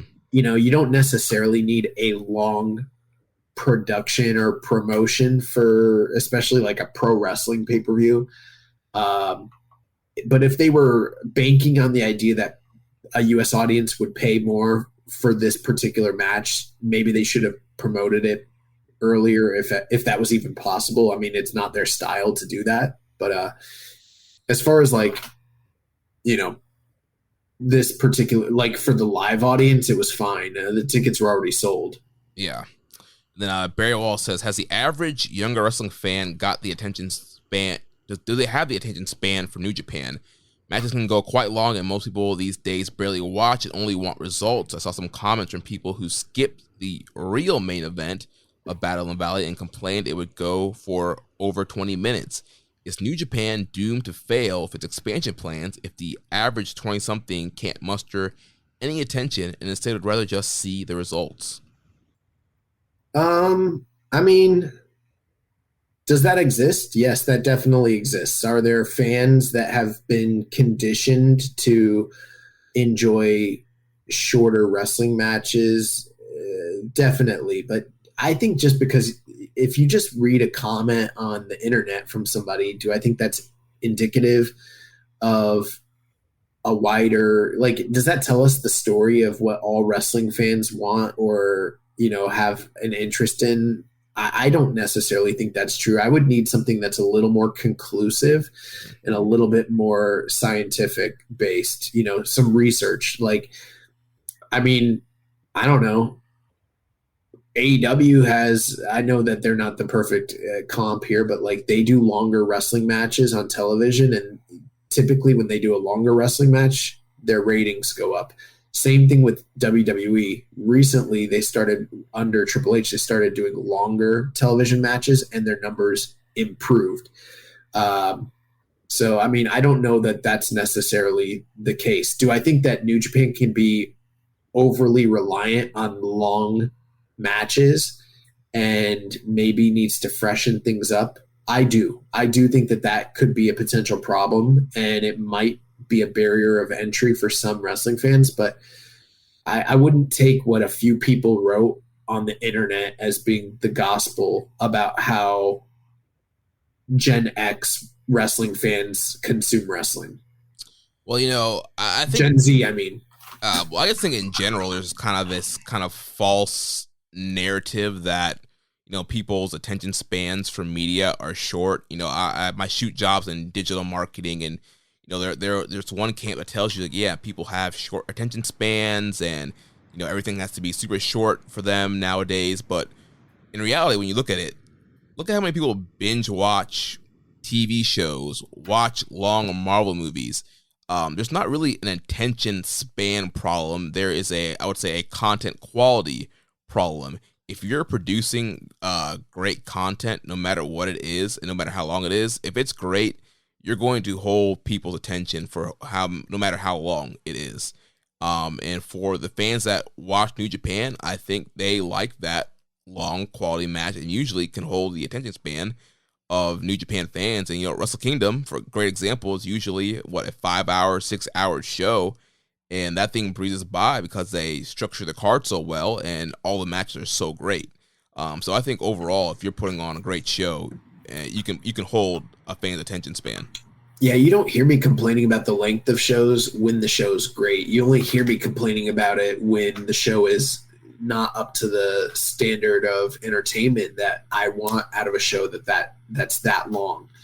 And I concur with what you're saying there, Jeremy. I mean, that's something I've also recently read a report on is, definitely like with the TikTokization of society, there is definitely something to the idea of quick, fun, fast, entertaining content that's sort of picking up steam in the zeitgeist. But there's sort of been an overcorrection to that, to where recently YouTube, like there was a time recently where like longer YouTube videos were becoming passe and were falling out of style and were not in vogue. But for whatever reason, recently, long form video casts on YouTube have gained exponential attention. And it seems like there's a correction in the marketplace where there are people that want longer form content when it's good. And that's sort of, and you hear people saying that that's not true, but the numbers are actually showing the opposite of it. Right, and the algorithms kind of reward longer videos because that makes the user use their website longer. So YouTube, Facebook, they want people putting longer videos. That means that's the longer that you're spending time on their app. More ads too. Yeah. All right, so that wraps up Battle in the Valley. I think we got like about 20 minutes left here. So I think we need to kind of run through this last part of the show here. So today we had the Noah Keiji Muto Grand Final Pro Wrestling Last Loved Holdout in the Tokyo Dome. This was Keiji Muto's retirement show. For the New Japan matches on the show, we had Gedo and Taiji Ishimori defeating Mazada and Nosawa Rangai in Nosawa Rangai's final matchup. Hiromu Takahashi defeated Amakusa 11 minutes 2 seconds. Kazuchika Okada defeated Kaito Kiyomiya 16 minutes 32 seconds. Tetsuya Naito defeated Keiji Muto 28 minutes and 58 seconds. And then after that, Muto called out Chono, and they had an impromptu match with Tiger Hattori as a special referee. And Chono defeated Keiji Muto 1 minute and 37 seconds. I have not had a chance to see the show yet. I don't think you've seen it yet either, Josh. I was during my work schedule today, I was unable to give the attention to the show that I wanted, and then I got sick, and I spent about 3 hours sleeping before I came up to do this podcast. So I also have not seen any of this, but I was spoiled already. I already knew these results, and I think we can probably discuss briefly a couple of these talking points here. But I will watch the show before next week and probably have a little bit further expanded thoughts. Yeah, same here. I had a question here from Barry Wall. So you think it's strange that an event under the Noah banner had its wrestlers lose 4 out of 4 matches to New Japan? I know New Japan are the bigger company, but does that not look second rate? And now at least on perception. Okay, so I want to say this on the air. Recently, we're in a New Japan chat group on like Facebook Messenger with a few different people that were friends within the industry. And the topic of what was going to happen here with Kiyomiya and Okada came up, and they were throwing out all the different options, just like we've discussed on the show. But I told them most likely Okada will defeat Kiyomiya in a super definitive way in a relatively short amount of time. And that's exactly what happened. He hit the kid with the Rainmaker, stopped the count at 2, picked him up, hit him with the what's it called, the Cobra Flosion or whatever. He did the Enziguri, did the Cobra Flosion, and then did the Rainmaker. And then hit him with another Rainmaker to definitively pin him 1, 2, 3 in like just around 16 minutes. And I've heard the match is very good. I've heard Kiyomiya had a good showing and had his moments, but there were people that were very upset that this is what was going to happen. I know that, and I don't mean to say this in a disparaging way, because that is not what this is. This is not like me as a New Japan fan disparaging Noah. But the reality of this is just reality, guys. This is the truth of the situation. Noah, in size, in scope, in general public perception, and their like the type of audiences they draw and the type of like attention they have, they are comparable in the West right now to like a TNA or like a Ring of Honor. And in scope, New Japan is like a WWE. They're both big names. They're both well known, but they're on totally different trajectories. And I think the problem here is because Noah is a legacy name because of the break off with Mizawa and all the great shows they did in those early 2000s eras. People think of Noah as well as All Japan as being these big companies, but the reality is they haven't been big companies for like 15 to like 20 years. And in fact, until recently, Dragon Gate was bigger than both of those companies in almost every aspect when it comes to attention and drawing and everything like that. And in the West, people just don't realize this, especially like more casual fans. They don't realize just how vastly different in size and scope these companies are. And I think also the fact that they have a really great streaming service probably, is one of the reasons that people think of them as being closer to being equals. They're not equals. They're not even close to being equals. When people were complaining about Kiyomiya not beating Okada, that would literally, to give you an example, be like complaining if Josh Alexander was wrestling Roman Reigns. Should Josh Alexander, the current champion, facing the current champion of WWE, beat him clean on an Impact show in a hypothetical universe? And if you thought to yourself, no, that would never happen. WWE is never going to ever let Roman Reigns as the champion and ace drop a loss to a smaller rival company, even if it was a big show. They're just not going to do that. Neither is New Japan. Like, if we were talking about Okada facing like Jon Moxley or CM Punk or Roman Reigns, for example, then maybe there's a discussion to be had about him taking a loss, but he's not losing to Kaito Kiyomiya. Like, it doesn't matter that it was on a Tokyo Dome show. It's just not happening. Right. And I mean, what does New Japan benefit to have any of their guys lose on this show? This is not their show. And like, there is no benefit for Hiromu losing, Okada losing, Naito losing, Gato and Taiji Ishimori losing. There's no benefit to New Japan to be on this show and have their top guys go out there and lose, like you mentioned, like the second rate, it's the number 2 in the company or in the country, pro wrestling Noah. So obviously, and realistically, they're not. Stardom is a bigger company than them. That's right. So in every aspect, they're realistically closer to like a number 3 or number 4. Right. So yeah, Noah is the one getting the rub by New Japan being willing to work with them and be on this show. So Noah's getting the benefit of that New Japan, branding and star power on this show. And I do think, even though it was a definitive loss, I do think Kiyomiya probably got a little bit of the rub with wrestling Okada and being elevated on that level to be in a matchup with Okada. I do think that there's a good possibility that this probably long-term did hurt him from a booking perspective, the way they laid out the match. It wasn't what I had expected. I wanted them to go out there and have like a all-time classic type of performance. It didn't seem that that's what happened. But at the end of the day, if you're questioning bad booking decisions from Noah, then you probably haven't been paying attention to this company for the past 2 years. They've been making a lot of bad booking decisions with their talent all up and down the card for a very long time. So this is nothing new. I mean, the reality is this was a cash grab. They were capitalizing on Muto's retirement and utilizing New Japan guys to help bolster that.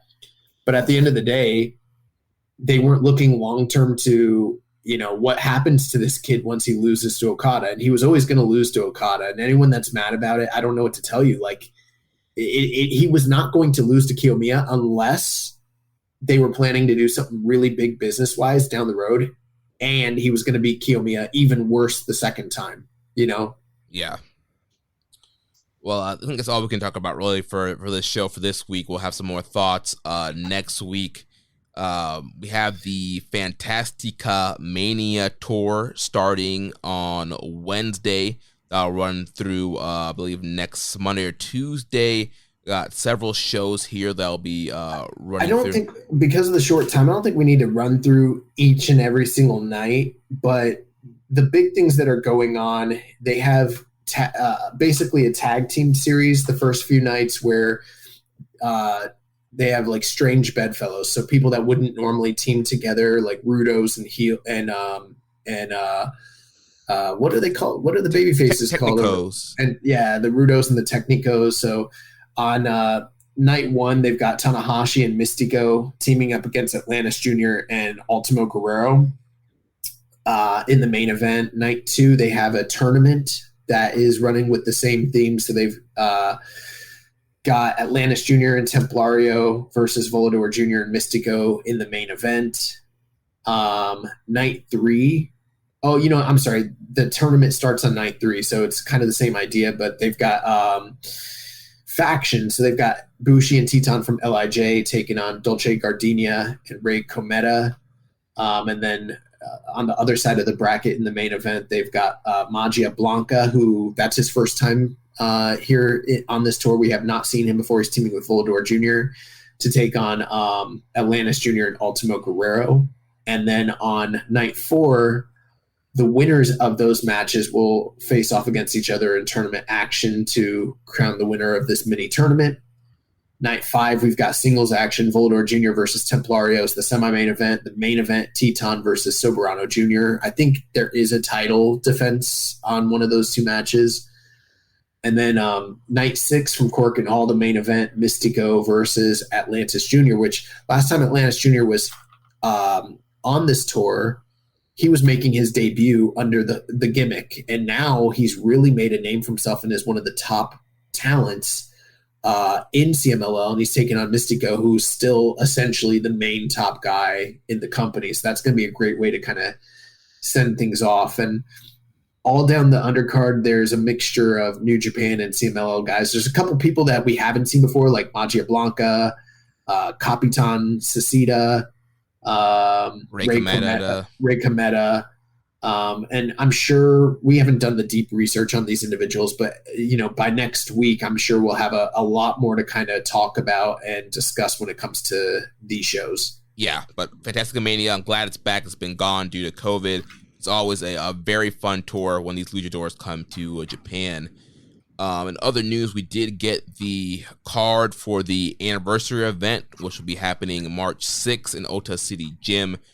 In conjunction with the New Japan Cup. So we'll have ELP and Kenta versus TMDK, Kojima, Tamatonga, and Yano versus Aussie Open and Will Ospreay, Strong Style versus House of Torture, LIJ, Sanada, Shingo, and Naito versus Hanare, Great Okan, Cobb of the United Empire. We'll have Leo Rush and Yo versus Bushi and Hiromu. The two New Japan Cup first round matchups, Yujiro versus Shota Umino, and Ishii versus Dave Finlay. And then the main event will be the IWGP Tag Team title match, Bishamon defending against the Mega Aces of Hiroshi Tanahashi and Kazuchika Okada. Quick news items. Azumi wants a shot at Mercedes Monè for the IWGP Women's title. The high-speed champion issued a challenge to Monè on Monday during a press conference, so it looks like we're getting that. Roughneck Shota Umino and Son of Strong Style Ren Narita will be teaming for the first time since their excursion on March 11th as they take on the dream team of Tanahashi and Okada. That sounds awesome. Tamatonga earlier this week teased the idea of WWE, saying in a Tokyo Sports interview, "I'm always the guy at the top. Look what I have accomplished." And he starts talking about all his different accomplishments, and ultimately he could end up anywhere, whether that's New Japan or WWE, because he mentioned that they're knocking on his door hard and he might say hello. Yuji Nagata this week was crowned the new Triple Crown heavyweight champion, the oldest in history at 54 years old. He defeated Kento Miyahara at All Japan Pro Wrestling's Pro Wrestling Day Mania X on Sunday from Korakuen Hall, and he's their 69th champion in the title's lineage and the 30th wrestler to hold the belt. Shuji Ishikawa confronted Nagata after the match and is challenging. We did have a question on this. I think we're going to probably push that question to next week. And Mercedes Monè has unveiled her new mini documentary chronicling her New Japan debut. Talks about her time at Wrestle Kingdom 17 and the build up to that, and her 8-month hiatus leaving WWE. I think that's on New Japan World. That's on her YouTube channel. Oh, so that might be worth checking out. And then finally, March 13th, Monday in Sydney, the International Challenge match will be taking place as Mega TJP takes on Robbie Eagles, and that's, I believe, from World Series of Wrestling. Yeah, so that should be fun. So yeah, these questions here, we're going to push these to next week. Let's go to recommended match of the week. So last week for the excursion match of the week, I recommended Ace Austin and Chris Bay versus Kushida and Kevin Knight from Impact Wrestling. Yeah, I would say this. Typically, whenever I get something recommended from you on one of these Impact television tapings, I usually kind of know what to expect. It's usually going to be pretty. And actually, I think their show's probably pretty good. I don't watch it, but anytime I tune in and watch a match, it's usually pretty good. But it's also a TV style match, and it's usually pretty short and just doesn't really reach the lofty standards we have for the excursion match of the year candidacy, but this was pretty darn close. I do think that they needed to give them a little bit more time, but did you see this match, Jeremy? No, not yet. Oh, you're going to like this one. You should definitely watch it because they did all the flips, all the high flying spots. This was something that would have felt very much at home in a New Japan ring at one of their major shows for, like, say, the junior titles. I think they did need a little bit more time, and that's the only real gripe I have about it was they cut the time short on them. I think a lot of the match was centered around building Kevin Knight up as a big star. They're doing a lot for this kid right now, and it's working. But yeah, now this was definitely like a spot fest. So if you're someone that's like looking for someone to sell a limb or, work a hold, this wasn't maybe not the match for you, but this was high octane junior style wrestling and a great way to open the show. I'd probably go like 3 3/4, near 4 stars. Very, very, very, very good. And ultimately, yes, the Bullet Club team did pick up the win here. They finished off Kevin Knight with the Art of Finesse, and then Austin with the fold. I think they did that on the outside or on the apron, and then rolled him up. They only got about 10 minutes, and that's the biggest gripe I have about this. But 3 3/4 in 10 minutes, that's telling you something. If they'd given them 15 or 20 minutes, you'd be looking at a classic here. These 4 guys can go, and this match is free on YouTube. If you haven't seen it, I recommend it. Yeah, it's also up on New Japan World too, under the Impact section. So definitely, I tried to find it there. I could not find it there. It wasn't there. I saw it there when I was looking through. I tried looking there and I couldn't find it. I don't know, but I did find it on YouTube. Nice. And then you recommended for me Shinya Hashimoto versus Jushin Thunder Liger from February 1994. This was a open weight matchup here. Actually, this was a Battle Liger in the Battle Liger attire. I think it's one of the only times he ever unveiled. I mean, this was the first time he ever showed up in that attire, and it was like one of the few times he ever did it. Yeah, I thought the Battle attire looked pretty great, and overall, I thought this was a great matchup here. I know Liger didn't have overall the best run when trying to be a heavyweight, but in this open weight match in this scenario, I thought he looked great. The crowd was really into him, and I think overall New Japan does love underdogs, and so the fans are definitely behind him. Every time he got some big offense on Hashimoto, the crowd was definitely digging it. Liger does that great forward, capo kick thing. That was a great move onto Hashimoto. Hashimoto was doing of course, he's a nasty striker and just destroying Liger with the palm strikes and the chops. And so, Liger had to overcome this kind of, bigger heavyweight bruiser and kind of use his high flying, junior offense to try and stop Hashimoto. But he did go in the paint with Hashimoto. He was, throwing palm strikes back to Hashimoto as well, and kind of having this hard hitting matchup. But in the end, Liger was just not strong enough to stop Hashimoto, and Hashimoto got the win. That's pretty much a very accurate portrayal of what happened there. Yeah. I love this match. It's really great. Battle of the Champions, both reigning champions at the time. Really, really cool. Where would you go ratings-wise in this one? Probably like 4.25. That sounds about right. Yeah. Yeah. Even though it's funny, I think Dave gave it like 3.5. I was like, this is way higher than that. I don't understand. Dave's ratings of New Japan are all over the place. I don't know. But it's got if you look on Cage Match, its overall rating is much higher. Yeah. All right. So for this week, I got recommended matches. Dave wasn't a big Hashimoto guy. Really? Yeah. I mean, you look at his ratings, he never really, I mean, I don't think he was a big, I don't think he personally loved Hashimoto style work. Gotcha. So for this week, for recommended match of the week, I'm going to go back to Wrestle Kingdom 6, Keiji Muto versus Tetsuya Naito. So I thought it'd be an interesting match to watch based off of today's retirement match that Muto had with Naito. Yeah, I've seen it before. That's going to be an interesting one. And then for the excursion match of the week, I'm going with the recent All Japan Pro Wrestling Triple Crown title match between Kento Miyahara, one of my favorites, against Blue Justice Yuji Nagata. We put out the tweet, fuck him up, Blue Justice, and he did just that. So the oldest champion in the history of, or the youngest, oldest champion. What does he usually say? He says, I'm the oldest. How old is he now? 50. How old is he? He's like 59, 58. I don't know. I think he's 54. He says, I'm the 54. oldest 54-year-old. I will do my best today. Yeah. The oldest 54-year-old champion in history, Yuji Nagata. So, and I've heard really great things about that match. So, yeah, I've heard great things. I've heard it's like a match of the year contender or close to it. Wow. What people are saying. So, well, the good thing is it's available on YouTube, and I sent you the link, and I think we can send that link out. I don't know. Yeah, well, I don't know if it's one of those ones we got to keep on the low so it doesn't get taken down, or if it's like from All Japan. I don't know. Right. Google it. You guys you'll find it. So that's the excursion match of the week, and that's gonna wrap things up for us here. Next week, I believe we'll have Chris Sampsa on the show to help us preview the New Japan Cup. We're gonna need the help because we got to cover both Fantastica Mania this week and preview the New Japan Cup and kind of give our trailing thoughts on the Tokyo Dome show. Because full disclosure, we didn't anticipate talking about that this week. We thought that was getting kicked next week, honestly. Yeah.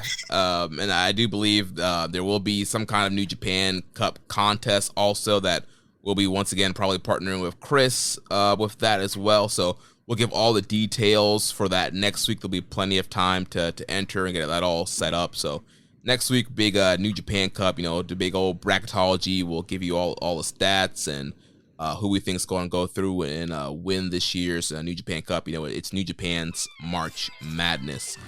Well, that's going to wrap it up. So next week, stay tuned for that. And if you enjoyed today's show, please consider making a donation by visiting socialsuplex.com/donate. Click on the donate button under the Keeping It Strong Style logo. Make sure you connect with us on social media. On Twitter, the show is at KI Strong Style.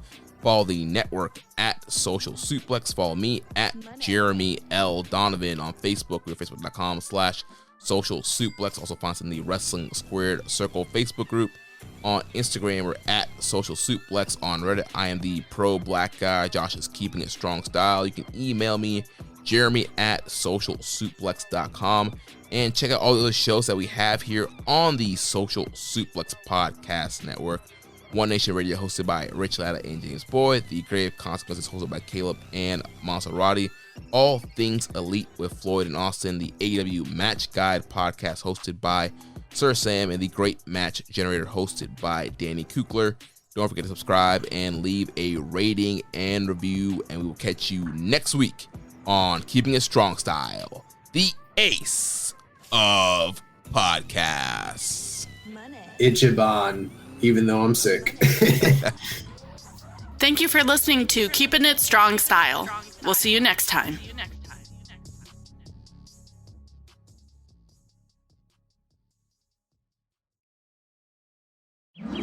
Welcome to BreezeLine, where the sky's the limit thanks to better internet. With lightning fast speeds up to 1 gig, you can game like a boss, stream like a pro, and watch like there's no tomorrow. Stream, watch, post, send, and trend. Do it all with our fiber-powered network, bringing you reliable, fast internet. Welcome to BreezeLine. Visit breezeline.com for latest offers. Service subject to availability. New customers in select areas only. Visit breezeline.com for details. Need weekend plans? Check out what's happening at your local Lowe's. Weekending at Lowe's gives you and your family the opportunity to make us your weekend destination. Stop by for free workshops, events, and activities for everyone to enjoy. We're getting active with fun local events like our upcoming Lowe's Bucket Ball Challenge and Kids Workshop. Visit Lowe's.com/events for our full event lineup. Count on Lowe's for all of your home improvement needs. And now, activities in your community with Weekending at Lowe's.